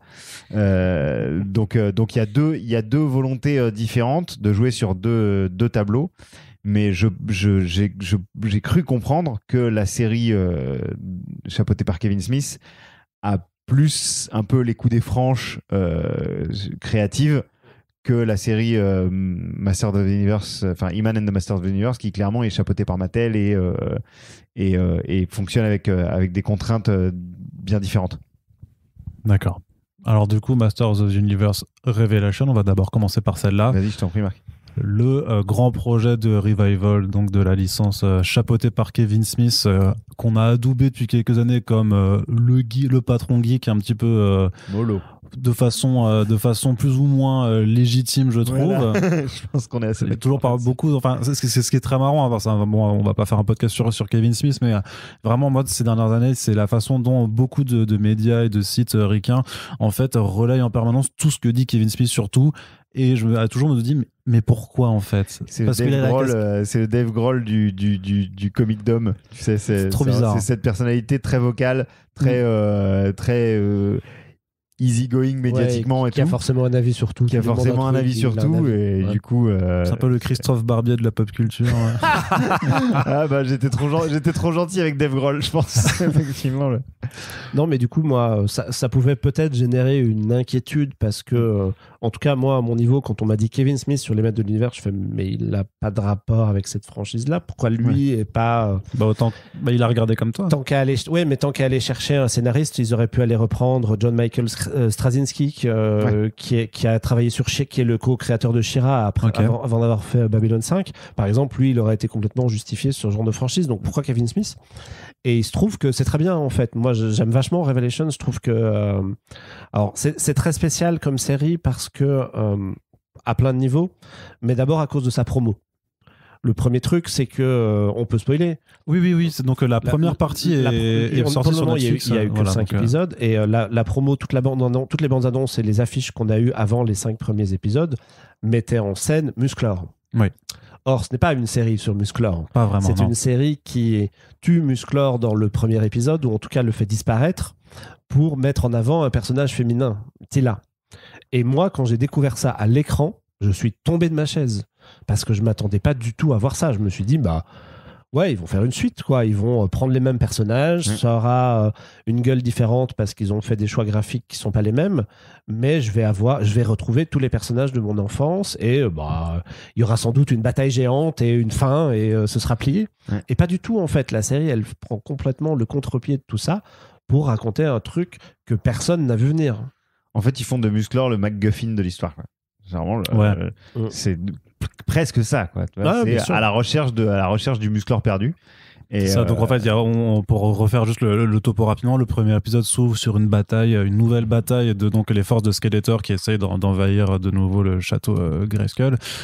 Et au terme de cette bataille, en fait, ce qui se passe, c'est qu'il y a une explosion en fait pour laquelle en fait Musclor a pas d'autre choix que de se sacrifier pour la contenir et donc disparaît en même temps que Skeletor. Et on se retrouve sur une Eternia où il reste un tout petit peu encore de magie. Ouais. Et Tila va devoir ensuite en fait aller récupérer les deux épées séparées qui forment la fameuse épée ancestrale, enfin l'épée de pouvoir, pour pouvoir en fait juste rétablir la magie sur Eternia, parce que sinon le monde risque de disparaître. Voilà, ça c'est le gros topo de la série, quoi. Ouais, c'est ça. Et moi, ça m'a surpris. Je suis tombé de ma chaise et j'ai trouvé ça hyper bien. Et du coup, t'es vraiment tombé de ta chaise parce que faut faire attention. Hein. Non, j'étais bien installé dans un canapé quand j'ai découvert ce truc-là. Cela dit, je l'ai regardé comme un vrai vieux fan à 9h du mat tapante quand Netflix a mis l'épisode en ligne avec mon bol de céréales et mon café. J'étais là comme dans les années 80. Yes. On s'est envoyé des messages d'ailleurs avec Joe. Tout à fait. C'est vrai pour se dire vous avez nerdisé comme des gros nerds, quoi. Mais en plus, parce que on va pas mentir, on s'échange pas des messages tous les jours. Ouais, on se parle pas spécialement en fait. Mais là, non, il y avait un truc. Il y avait ce truc de vieux fan où on se disait alors, t'as vu? Alors, qu'est-ce que t'en as pensé? Il y avait vraiment ce. Je crois que c'est parce que je vous ai vu de façon échanger publiquement. Je me suis dit, ces deux-là, je les veux pour le podcast ici. Voilà. Et et du coup, cette série pendant 5 épisodes qui se passe du coup après une fois la disparition de Musclor, etc., il y a une avancée dans le temps et on voit tous les personnages ont pris un coup de vieux, tout le monde a un peu changé physiquement et Tila va devoir rassembler de nouveau les maîtres de l'univers pour retrouver les 2 morceaux de l'épée et éventuellement peut-être ressusciter Musclor. Mais du coup, on découvre une série qui est portée par une héroïne féminine. Ce qui était très étonnant, d'ailleurs, moi je me rappelle très bien que quand les premières bandes annonces sont sorties sur les réseaux sociaux, j'ai eu des commentaires de filles qui m'ont dit mais c'est bon, encore une série pour les mecs avec de la testostérone partout et on en a marre et pas du tout, c'est pas ça la série, mais vachement... C'est une façon de casser aussi un peu l'image un peu effectivement ultra viriliste de cette série qui effectivement, dont les racines reposent sur la création d'une gamme de jouets pour les gamins, pour les garçons. Après, on peut pas nier que Kevin Smith le fait pas avec. C'est pas d'une finesse à toute épreuve, si tu veux, la manière dont il le fait, mais ça marche.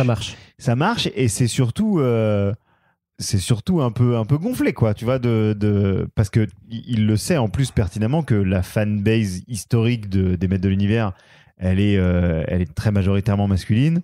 Il savait qu'il allait se choper une volée de bois vert bien violente en faisant un truc pareil. Et il s'est chopé une bonne grosse volée de bois vert. Et nous, avec Marc, parce qu'on a bu du petit lait. C'est cool, on a observé ça, on a observé les salés. Oui, il faut pas aller lire les pages officielles, les commentaires Facebook sur les pages officielles. C'est l'enfer, quoi. Des vieux quarantenaires aigris, masculins, qui disent non, mais vous avez détruit mon enfance.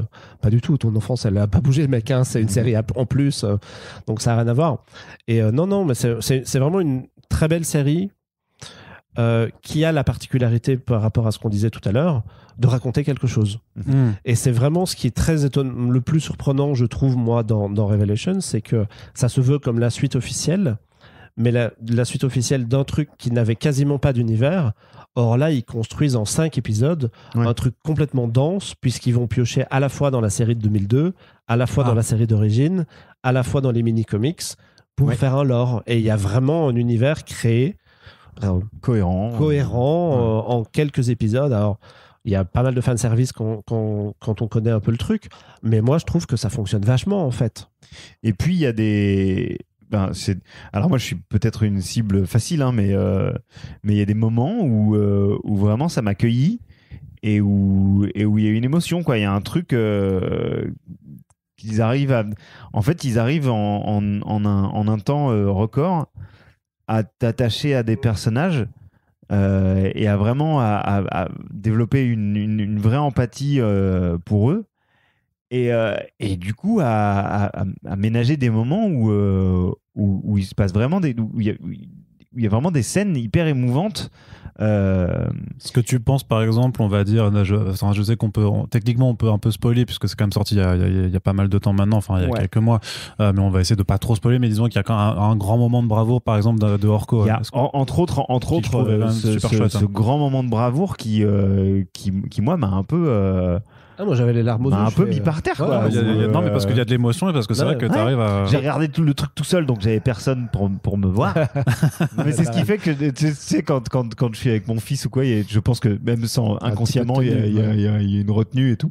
Là, moi j'ai ouvert les vannes, hein, et ouais, ça marche bien, quoi. Ça marche bien. Ça marche vraiment bien. Et je trouve ça fou parce que on parle du personnage d'Orko et de son moment de bravoure. Dans les années 80, c'était un bouffon pas très intéressant qui m'a toujours saoulé, moi, en vrai. J'ai jamais vraiment apprécié cette espèce de magicien qui fait des blagues alors que moi, quand j'avais 5 ans, je voulais de la bagarre. Donc ce mec qui fait apparaître des bulles de savon et tout le monde qui rigole, ça m'énervait. Le comic relief. Ça m'énervait carrément. Et là, d'ailleurs, ils ont refait le coup de la bulle de savon. Et là, je trouve que ça fonctionne. Et je suis étonné que ça fonctionne aussi bien et aussi vite. Parce qu'il y a toujours pour le moment, il y a que 5 épisodes. Donc ça laisse quand même assez peu de temps au personnage de s'installer. Et pourtant, ça fonctionne. Et ça va assez vite. Tu mentionnais que ça pêchait des éléments un petit peu de partout. Est-ce que tu aurais juste des petits exemples de qu'est-ce qui viendrait de la série 2002 ou d'un mini-comic, par exemple? Je vais m'enfoncer dans de la discussion de nerd, mais on est sur First Print, hein, c'est un podcast de nerd quand même. Je crois que les gens qui nous écoutent le savent. On peut citer plein de trucs, mais dans la série de 2002, ils ont récupéré des petits objets, des idées, de la technologie. Il y a notamment un épisode qui se passe dans un espèce de paradis où il y a une course et Adam et Tila se chevauchent tous les deux des espèces de disques volants. Ça vient de la série de 2002. Okay. Et après, dans cet épisode-là, ils croisent les héros du passé. Ils croisent le roi Grayskull, Hiro et un gars qui ressemble à un viking dont le nom m'échappe. Et qui sont un peu toutes qui est vraiment Conan le Barbare. Hein, ouais. Et en fait, eux, selon les versions, parce que c'est toujours pareil avec les mini-comics et tout ça, il y a beaucoup de choses qui se sont contredites dans l'univers, mais eux, ce sont quasiment les générations d'avant. Ouais, c'est ça, c'est les porteurs de l'épée du passé. C'est ça. Et eux, on les retrouve dedans et c'est vachement cool. Et typiquement, King Reskull, c'est le design de la série de 2002. La seule chose qu'ils ont changé, c'est sa couleur de peau. Il est noir maintenant. Ouais. Parce qu'il y a de nouveau fait des histoires sur Internet, c'est un blablabla. Mais c'est complètement... Noir avec des dreadlocks. Avec des dreadlocks. Alors attention, Ouais. quoi. Là, c'est fou. Mais donc voilà, aïe, aïe, aïe. la série rassemble vraiment... crée un univers et va un peu piocher là-dedans. Dans les designs aussi, la forge qui sert à reforger l'épée, c'est un design qui... Autre moment qui m'a fait un peu chialer, moi, perso.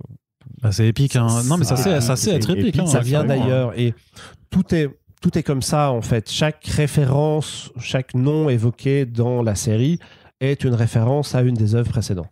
On peut mentionner aussi la BO. Ouais. Donc c'est comment s'appelle le monsieur Bear qui l'a fait McCreary. Ouais, qui est vraiment qui participe justement. Enfin, c'est quand tu as parlé de moments épiques où la BO est vraiment ambitieuse et vient servir le propos à chaque fois. Ça met l'emphase encore sur tout le côté épique que peuvent avoir certaines scènes. Ça marche vraiment très très bien. Je trouve qu'il y avait une vidéo que Kevin Smith avait mise en ligne où il se filmait en train d'écouter juste la musique de la première transformation. Je trouve qu'il en faisait des caisses parce que c'est Kevin Smith. Et après, quand tu vois effectivement l'image, tu fais bon, ok, ça marche. T'en fais des caisses, mais on comprend pourquoi. On comprend pourquoi. Et puis, je pense que Kevin Smith, malgré toutes les réserves que je peux avoir sur le personnage médiatique et tout, je pense qu'effectivement, comme tu le disais, il a joué avec les jouets, quoi, tu vois. Et je pense que sur cette série, il arrive à trouver le juste milieu entre se faire plaisir avec une franchise qu'il adorait, c'est-à-dire il y a quand même aussi des références aux jouets, quoi. C'est-à-dire qu'au début, tu as les véhicules dans lesquels arrive l'armée de Skeletor, c'est le Land Shark, donc le requin tank, la catapulte, le roton qui est une sorte de vaisseau circulaire. C'était que les jouets, ça. Je crois que ça n'est jamais apparu dans la série animée de l'époque. Il y a des engins et même des personnages dans les personnages secondaires qui n'existaient qu'en jouets et qui n'étaient jamais apparus à l'écran. Donc là, les voir à l'écran, j'étais là genre ok, il s'est fait vraiment un gros kiff de gamin, quoi. Et en fait, réussir à... Tu vois, il aurait pu réussir qu'un seul aspect de tout ça. C'est-à-dire qu'il aurait pu réussir à faire un truc de fanservice pur et dur, mais qui n'aurait pas été très intéressant. Ou alors, il aurait pu réussir à pondre son histoire, mais en perdant un petit peu tout ce qui faisait la saveur un peu kitsch, mine de rien, des maîtres de l'univers. Et en fait, il a réussi à trouver un juste milieu entre tout ça, qui a un équilibre finalement, je trouve, hyper casse-gueule. Et ça fonctionne bien. Et ça marche, ouais.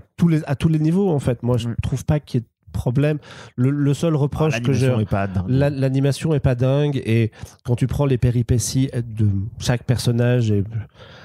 Il y a un petit côté déjà vu parce que il va un petit peu dans la facilité. Quand Tila descend dans ce qui est des espèces d'enfer, elle est un peu... Subternia. Ouais, c'est un peu la grotte de Luke Skywalker dans l'Empire contre-attaque. C'est des petites choses qu'on a un petit peu déjà vues, mais c'est pas très grave. Il y a vraiment une intelligence dans la manière d'aborder le truc, jusque dans des détails, mais typiquement... Donc là, l'histoire, c'est qu'elle va chercher 2 moitiés d'épée. Ouais.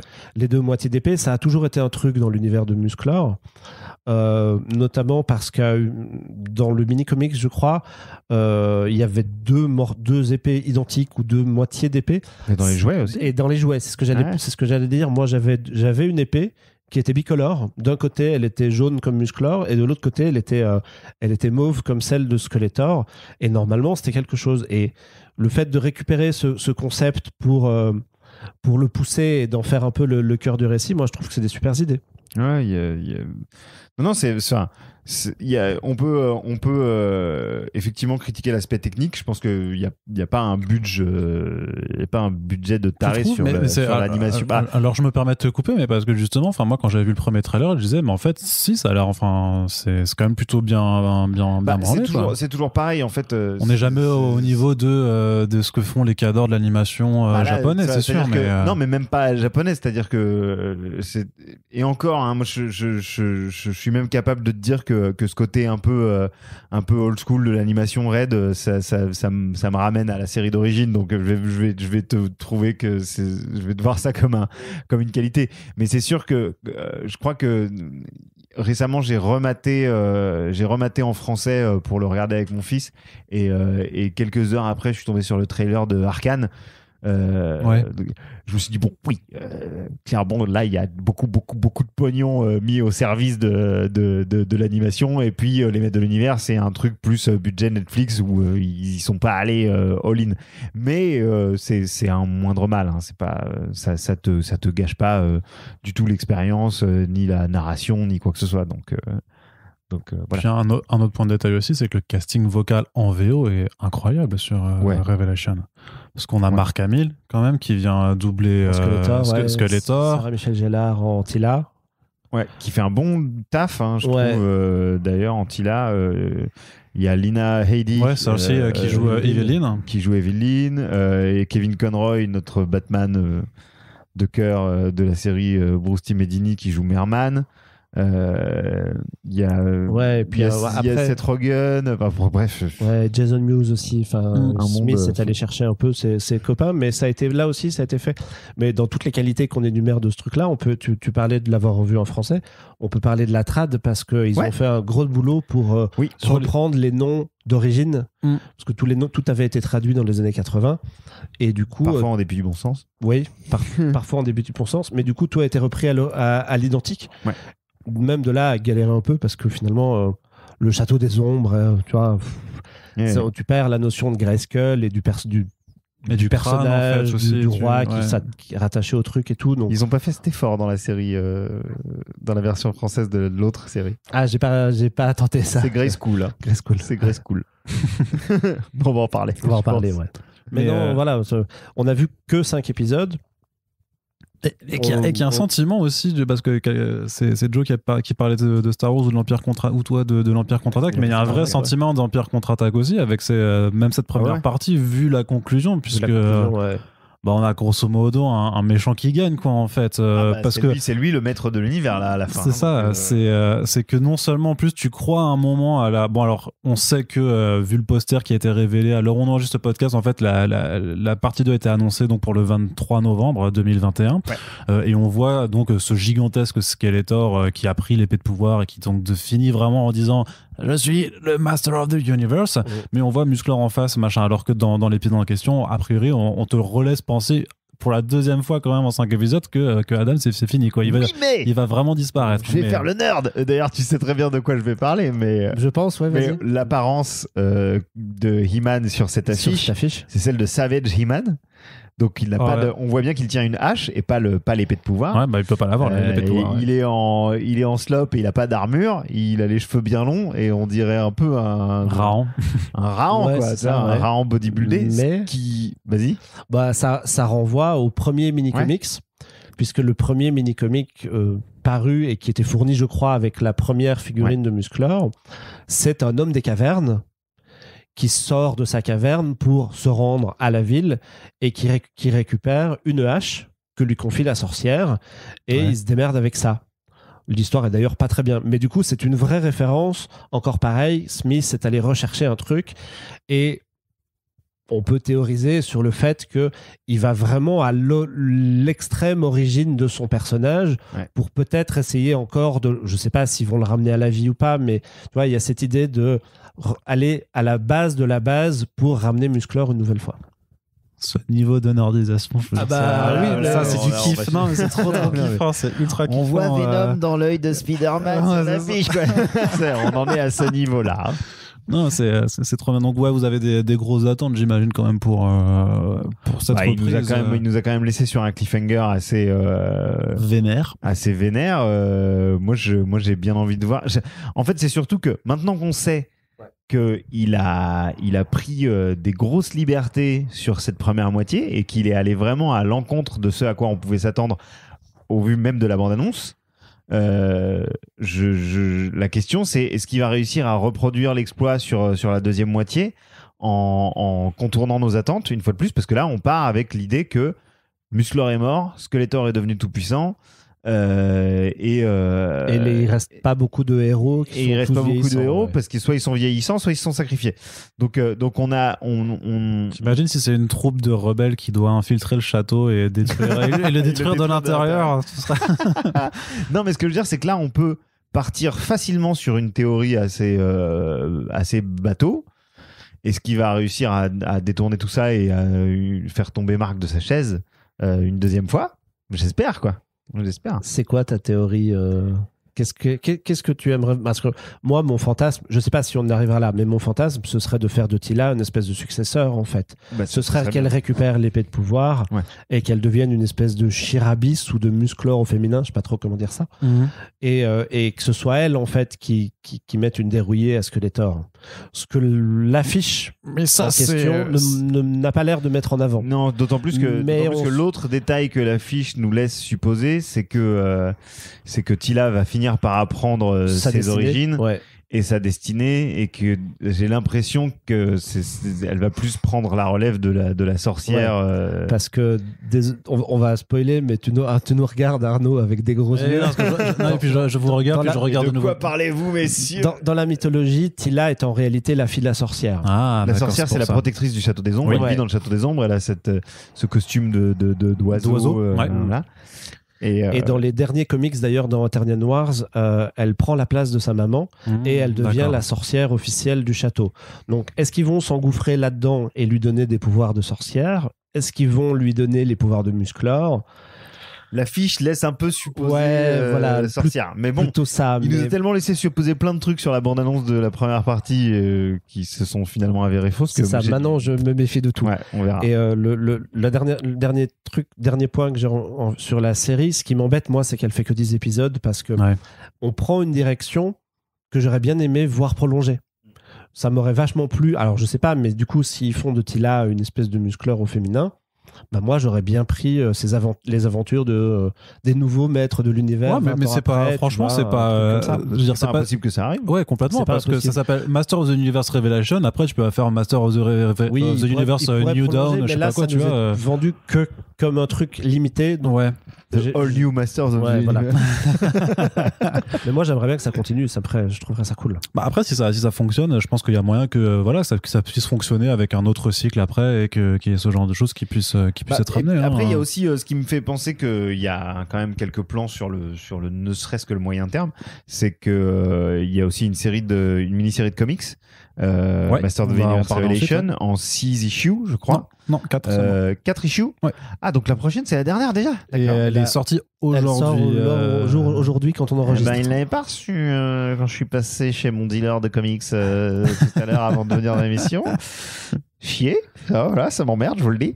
Je pensais que c'était 6, mais qui est pas mal. Bah ouais. Qui est pas mal. Ouais, le premier surtout. Qui est vraiment pas nul. Et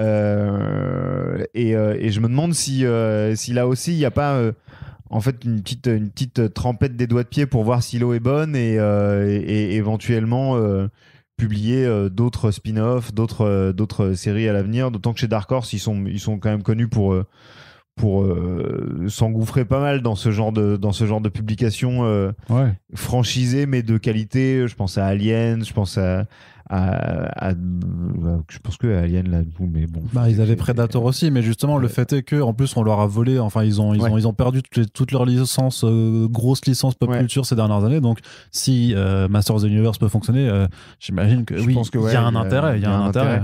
Donc à voir, mais je pense, j'espère que tout ne s'arrêtera pas avec la fin de cette deuxième partie. Et donc justement c'est cette mini-série de comics donc quasiment achevée et qui d'ailleurs sortira en VF chez Panini. C'est Panini qui a récupéré les droits là-dessus, donc qui est vraiment en fait est à la fois une sorte de préquel un peu à la série d'animation, mais qui va en fait beaucoup plus loin dans le passé pour vraiment aussi apporter énormément de lore et un passé en fait à des personnages qui n'en avaient pas forcément, et à revenir sur des éléments de continuité qui n'existaient peut-être même pas. Ouais, en tout cas il y a une deuxième issue que j'ai trouvé un peu le cul entre deux chaises, où on nous racontait des origines de Skeletor, mais où en fait a priori c'est du baratin, on sait pas trop.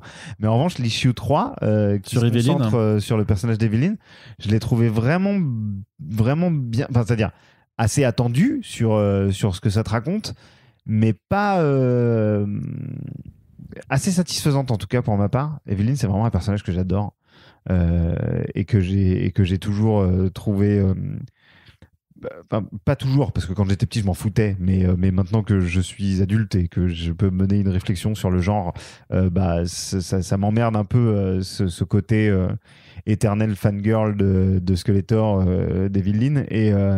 Et moi, tant qu'on peut essayer de développer ce perso et de lui apporter un petit peu de saveur et de densité supplémentaire, plus je suis content. Ce que fait cette 3e issue, je trouve. En tout cas, se lance un petit peu sur ce chemin-là. Et du coup, j'ai trouvé que c'était une lecture assez satisfaisante et pas ignoble visuellement en plus. Ce qui aurait pu être ce qui est souvent un peu la scorie de ce genre de comics dérivés, fait un petit peu à la va-vite, tout est là, genre waouh, vous n'êtes pas trop cassé le cul en termes de visuel. Et là, non, il y a plutôt graphiquement, c'est assez agréable.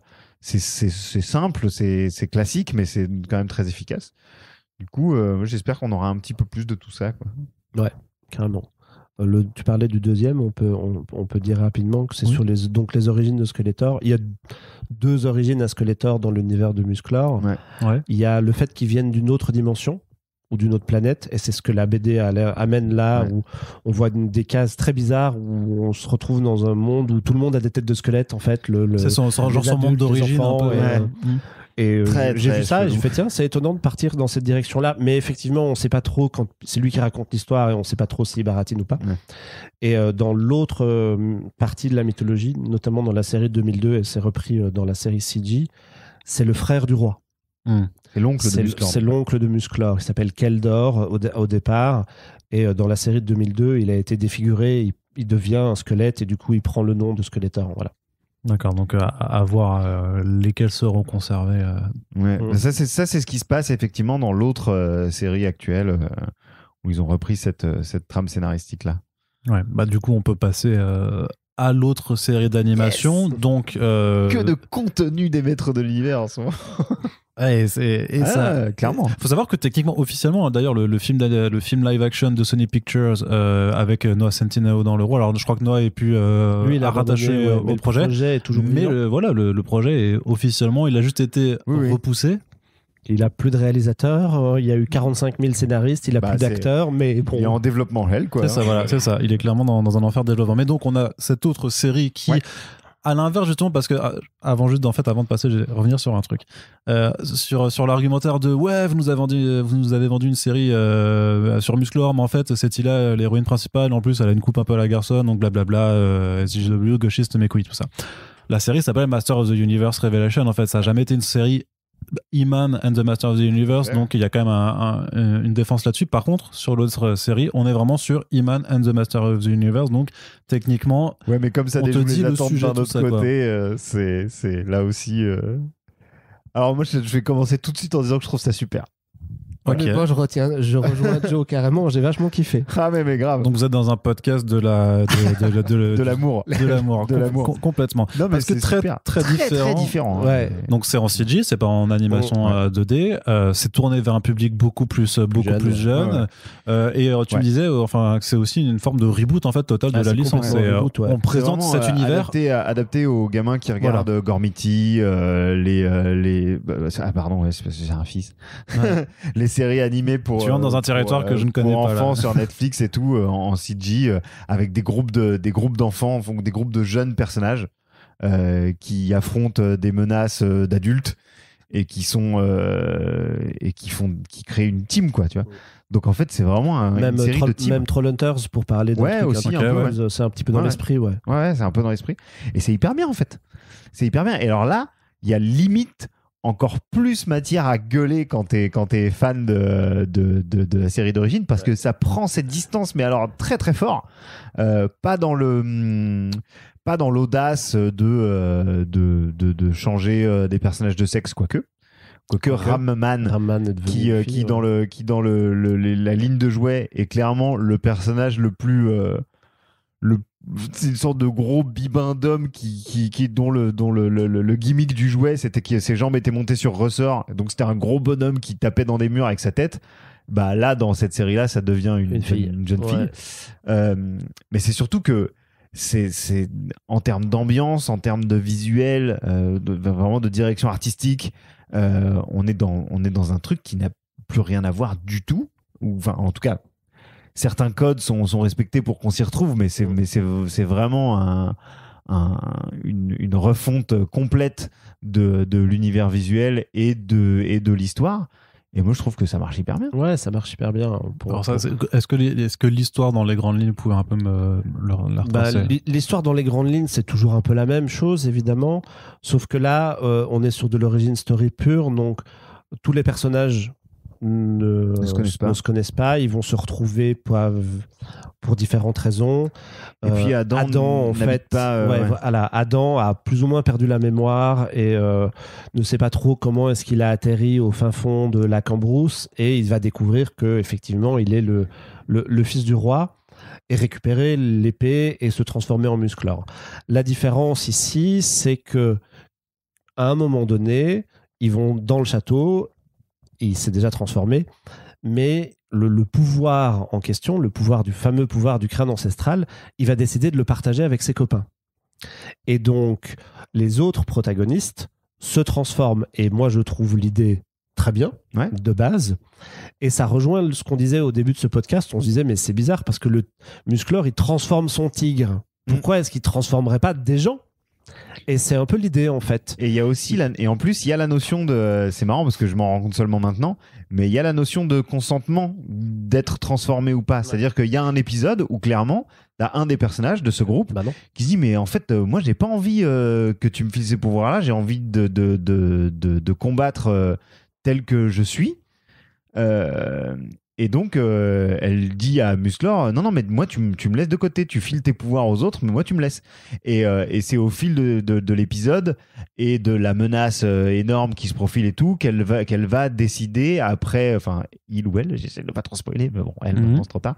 Mais suite à une vraie réflexion sur ce que c'est que d'avoir du pouvoir et des grandes responsabilités, va décider de s'approprier le pouvoir du crâne ancestral. Mais en fait, il y a quand même une notion de consentement qui est abordée et que je trouve fait de manière assez intelligente.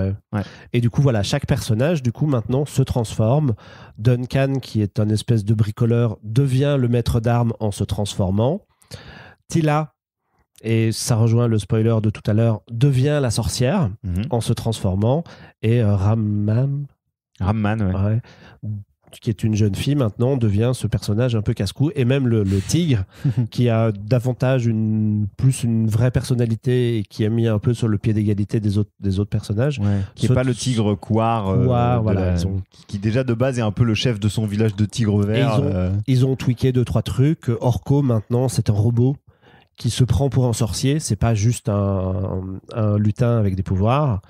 Et il garde aussi la notion de Skeletor, qui est l'oncle de Musclor, le frère du roi, puisque c'est lui en fait qui a enlevé le gamin quand il était bébé, parce qu'il voulait le pouvoir du château.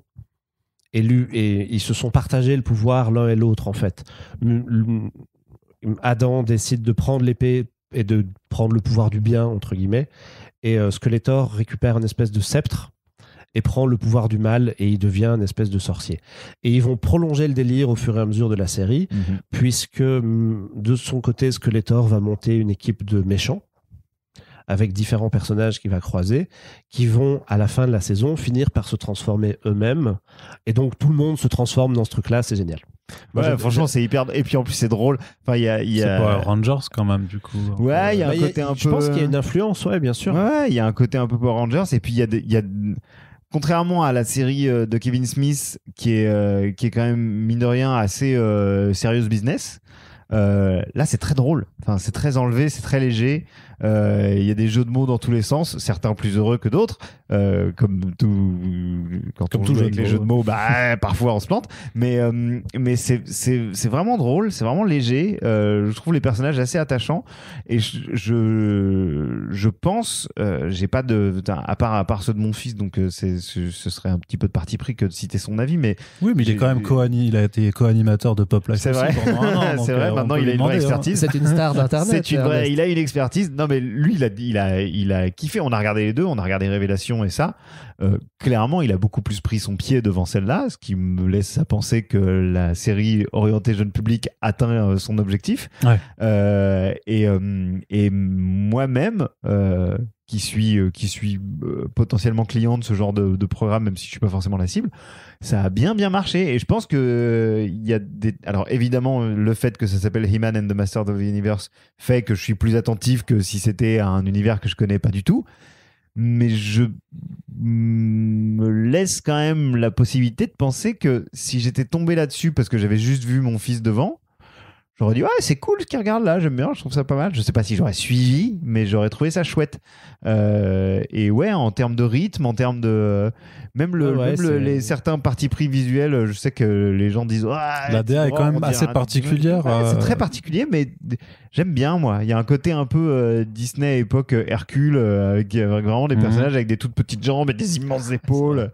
J'aime bien moi. Je trouve ça cool. Ça me va bien. Ouais, et puis même, il y a plutôt une belle écriture. Hein. Moi qui tente un peu ma chance dans l'animation pour enfants, quand tu as des trucs super-héroïques qui sortent, souvent, c'est quand même pas très très bien écrit. Les séries jeunesse, ça rame un peu.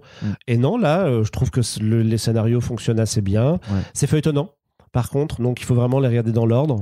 C'est pour une fois, que après des décennies d'épisodes interchangeables, il faut vraiment les regarder dans l'ordre. Ouais. Il y a une vraie progression, il y a des belles idées, c'est coloré. Non, moi, j'ai pas d'enfant, moi, mais j'ai un petit neveu qui va avoir bientôt 5 ans et j'ai vraiment hâte de lui montrer la série. Tu vois, dès que j'ai l'occasion, je le colle devant, je pense qu'il va kiffer.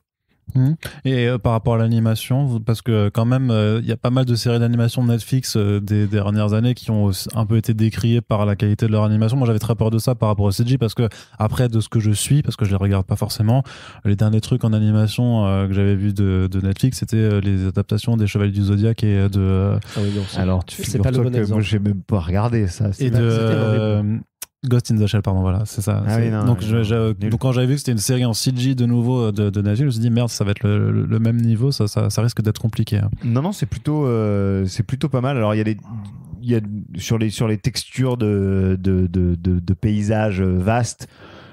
Bon, tu sens que c'est parfois un peu chipouille, mais en revanche, en termes d'effets pyrotechniques, par contre, ça carbure, quoi. Ouais, ça carbure bien. Puis les personnages, l'animation des personnages en soi et les expressions visuelles, les mimiques et tout, c'est pas mal, quoi. Non, et puis même dans le chara-design, il y a de belles idées, des petites choses et tout. J'avais noté, moi, que c'est animé par deux boîtes, un studio qui s'appelle House of Cool, qui a fait de l'animation pour DreamWorks, notamment sur Trollhunters, dont on se parlait tout à l'heure. Ouais. Et une partie du boulot est envoyée en Corée chez un studio qui s'appelle CG, qui fait The Bad Batch, la série Star Wars actuelle. Ah oui, d'accord. Qui, pour le coup, est vraiment très belle. Ouais, il y a du level. Donc c'est quand même des mecs qui savent où ils vont, contrairement, tu citais les Chevaliers du Zodiac en 3D, qui étaient horribles. Bon, là, c'est pas la même mayonnaise. D'accord. Non, c'est vraiment cool. C'est vraiment très cool et j'ai l'impression qu'on en parle moins parce que, enfin nous, je veux dire là dans ce podcast, ça nous fait moins ergoter que la série par Kevin Smith, parce que forcément celle de Kevin Smith, elle apporte une évolution à l'univers qu'on connaissait quand on était gamin et prend des décisions vraiment drastiques par rapport à tout ça, alors que là on est sur presque un renouveau et une volonté de rendre accessible cet univers-là. Ouais, c'est une réécriture complète. Ouais, c'est une réécriture complète. Mais elle est bien, vraiment, c'est bien. Ça prend pas les gamins qui regardent ça pour des cons. Je trouve qu'il y a pas mal de petits sujets qui sont abordés en sous-marin, comme je disais tout à l'heure, par exemple du consentement, mais aussi de l'hérédité, du poids de la famille, plein de petits trucs comme ça qui sont appuyés très légèrement. Ça y va pas forcément avec des très gros sabots, c'est plutôt fin. Non, j'étais très agréablement surpris par ça. Alors après, j'imagine, j'ai moins regardé les réactions des fans que sur la série de Kevin Smith. J'imagine que ça a gueulé aussi. Moi, j'ai pas trop regardé. Moi, je me suis imaginé que ça les intéressait pas, en fait. Ouais, parce que comme c'est pas l'idée de faire d'une suite, c'est vraiment un truc à part. En plus, ça vise les jeunes et ça a l'air d'être très différent. Je pense qu'ils ont juste pas regardé. Ouais. Moi, les réactions que j'avais, c'était pas forcément négatif, c'était juste c'est quoi ce truc, ça a l'air moche.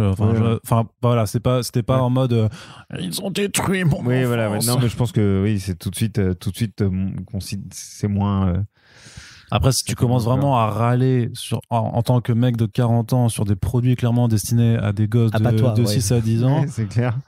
il y a un autre os à ronger. Il y a un moment, c'est que c'est toi le problème en fait. Je sais pas, tu vas faire Netflix, faites-moi des séries pour enfants qui me correspondent à... Mais non, mais grandis-toi en fait, je sais pas, c'est un pas problème.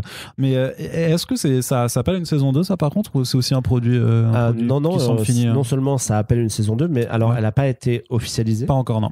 Mais en tout cas, tout se termine pour qu'il y en ait une. Et Netflix, particulier sur l'animation, ils avaient fait ça beaucoup sur She-Ra. Ils lâchent des saisons qui n'en sont pas. Donc, dès qu'ils ont un arc narratif qui est prêt, s'ils ont une dizaine d'épisodes qui sont prêts, là, il y a 10 épisodes, mais si, je sais pas, ils ont 6 épisodes qui sont prêts, ils vont les mettre en ligne et ils vont vendre ça à saison 2. Et je pense qu'ils vont fonctionner à ça. Moi, j'ai l'impression qu'ils veulent pérenniser le truc, surtout si ça marche et... Puis il y a Mattel derrière. Puis il y a Mattel derrière, il y a des jouets qui suivent. Oui, parce qu'il faut parler de ces jouets du coup, parce que vous disiez qu'il y avait plusieurs lignes de jouets qui ont été relancées avec... Il y en a 3. 3 même du coup avec Mattel. Il y en a 3. Il y a la série qui s'appelle Masterverse, je crois. Masterverse, dans laquelle pour l'instant on a des figurines tirées de la série Masters of the Universe Revelation de Kevin Smith, qui sont des figurines 7 pouces, donc de 17 centimes, 17 cm, qui sont des grosses figurines un peu. Articulées quand même aussi. Très articulées, avec des accessoires qui sont plus destinés à un public adulte, on va dire. Et qui accueillera peut-être dans cette gamme à l'avenir des personnages qui sont pas forcément issus de Masters of the Universe Revelation. C'est pour ça que ça s'appelle Masterverse, parce qu'à mon avis ils vont glisser, ils vont tout mettre dedans, d'autres, ils vont pouvoir mettre un petit peu tout ce qu'ils veulent là-dedans. À côté de ça, on a Masters of the Universe Origins, qui est une gamme volontairement rétro, qui reprend le design des blisters des années 80, qui reprend le design des jouets des années 80, mais leur donne des articulations plus modernes. Donc là, maintenant, il y a des articulations aux coudes, aux genoux, aux chevilles. Il y a quelques accessoires aussi. Il y a des têtes interchangeables. Donc c'est un peu une gamme qui est le cul entre deux chaises, c'est-à-dire que ça peut autant plaire à des gosses que à des mecs de notre âge qui avons grandi avec les maîtres de l'univers et qui ont pareil mais en plus moderne, si tu veux. C'est une gamme que je trouve très très cool perso, parce qu'ils y vont vraiment à fond. Ils sortent des figurines très très vite. Ils ont sorti un château des ombres gigantesque. Ils sortent des véhicules. Enfin, ils y vont vraiment à fond les ballons. Je sais pas si ça marche ou pas, mais tant que ça marche, tant que ça sort, j'achète, parce que c'est vraiment vraiment pas mal fichu du tout, je trouve. Et la troisième gamme, c'est celle de He-Man and the Masters of the Universe, la série orientée jeune public, qui est là.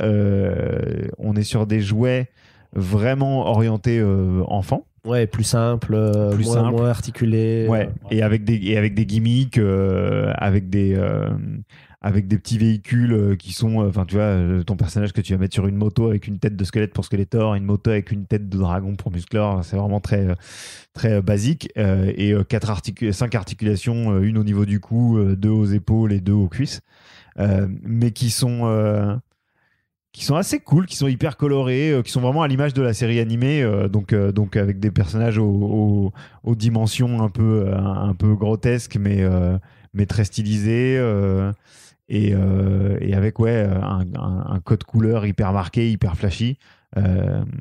J'ai pas encore eu l'occasion d'en avoir en main en fait, parce que autant les 2 autres gammes on peut en trouver dans des boutiques spécialisées en France, autant les autres elles sont pas encore arrivées, enfin pas pour moi en tout cas. Du coup, j'en ai pas eu entre les mains, mais de ce que j'ai vu, des reviews que j'ai pu voir, elles ont l'air cool. Je serais pas... Toi, tu vas craquer. C'est pas impossible que j'en chope une ou deux.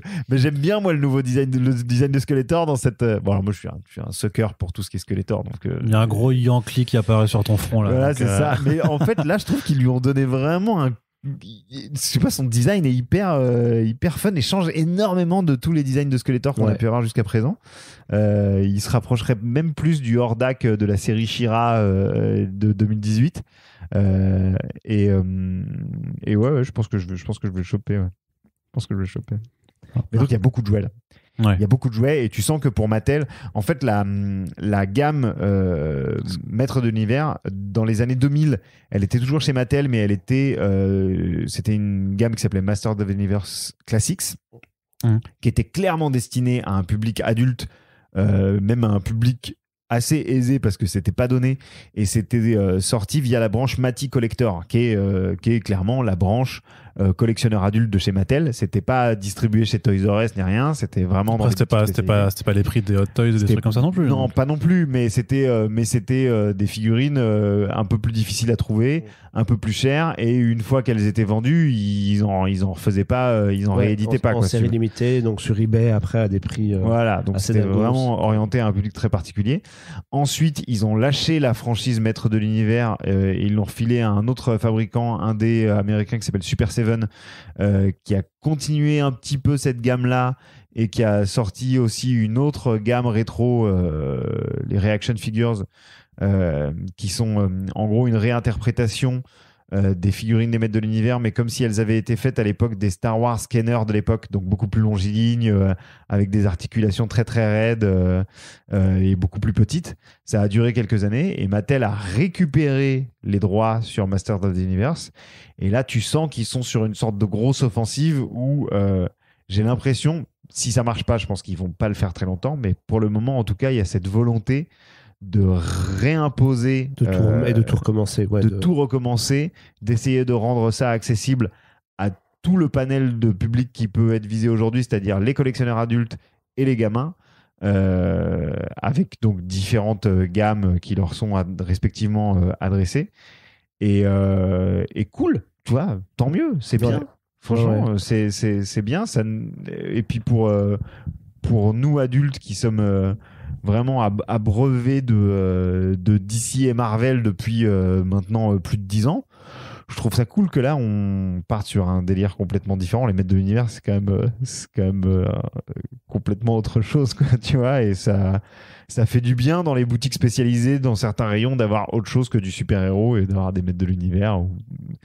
C'est marrant en fait d'avoir grandi avec ça, d'avoir fait la queue dans les magasins de jouets des années 80 pour les choper et de les retrouver aujourd'hui dans les rayons de boutiques de comics et tout. Enfin, moi, je trouve que c'est assez ça raconte quelque chose sur le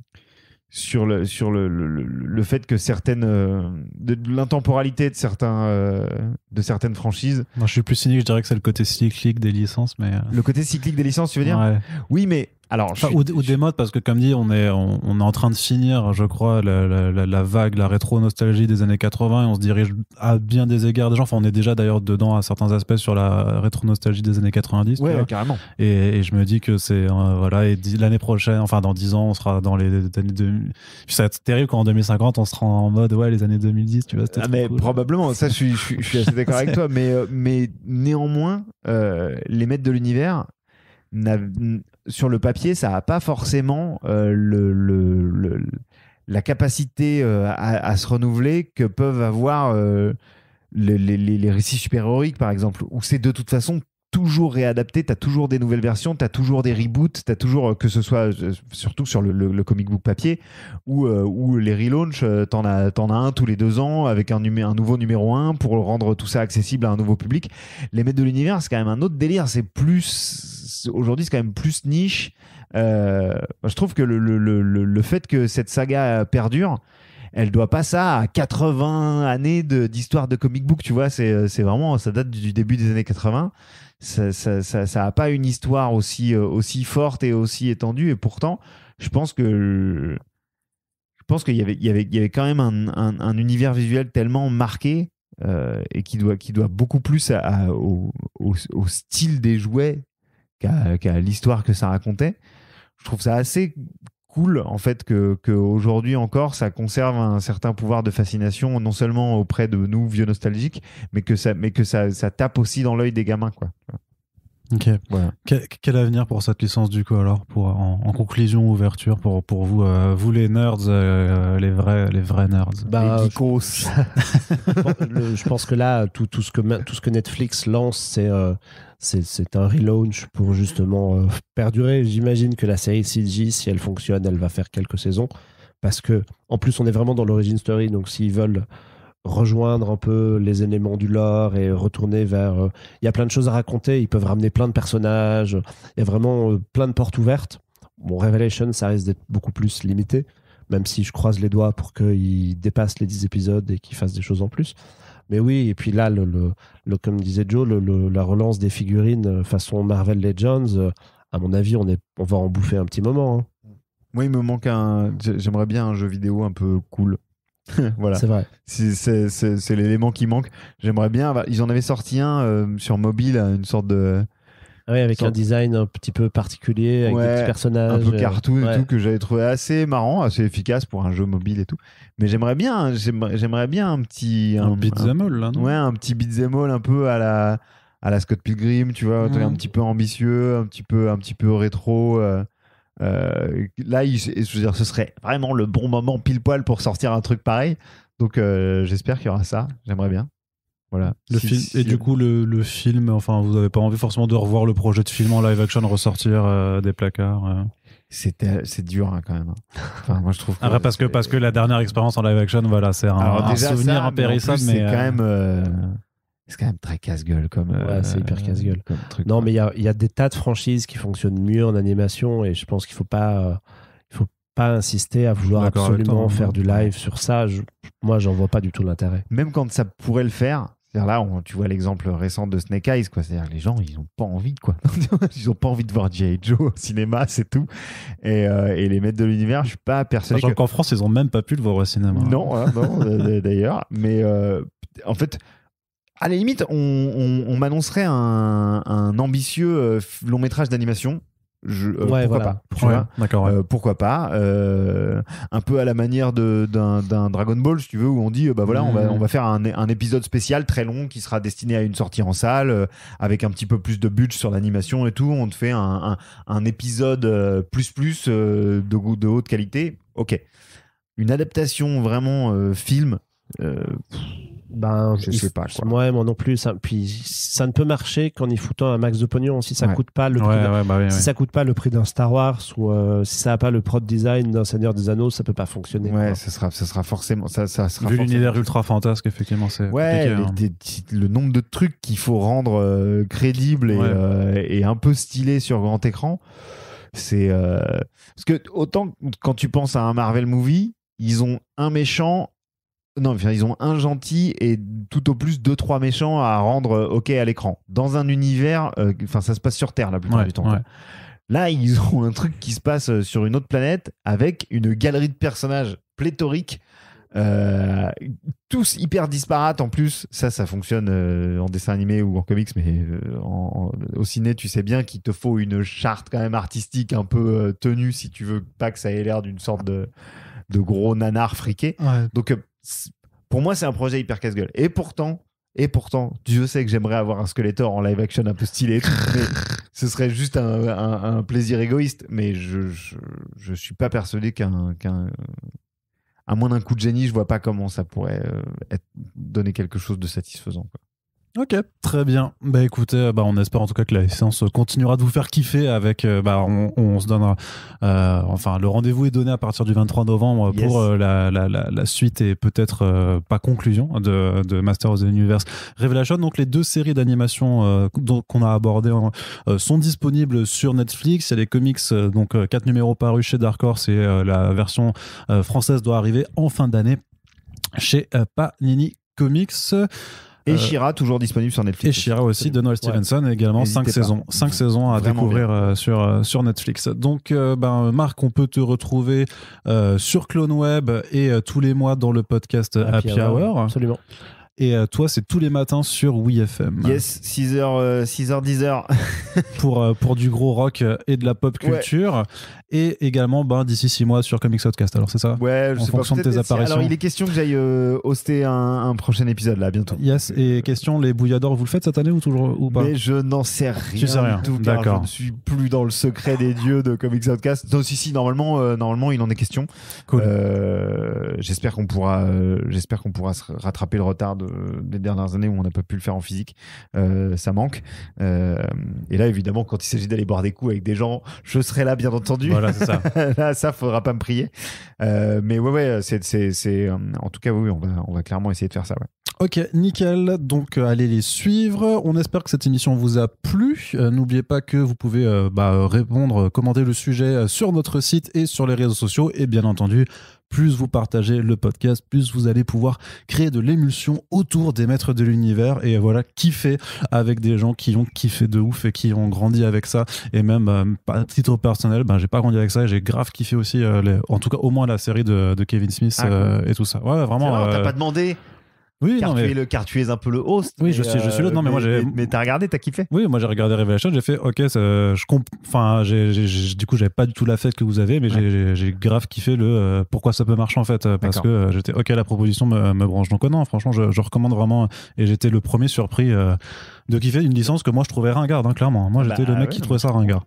Donc voilà, donc merci de nous avoir écoutés, puis on se dit à très bientôt, vous connaissez First Print, pour le prochain podcast. Salut. Ciao. Salut. Merci pour l'invite.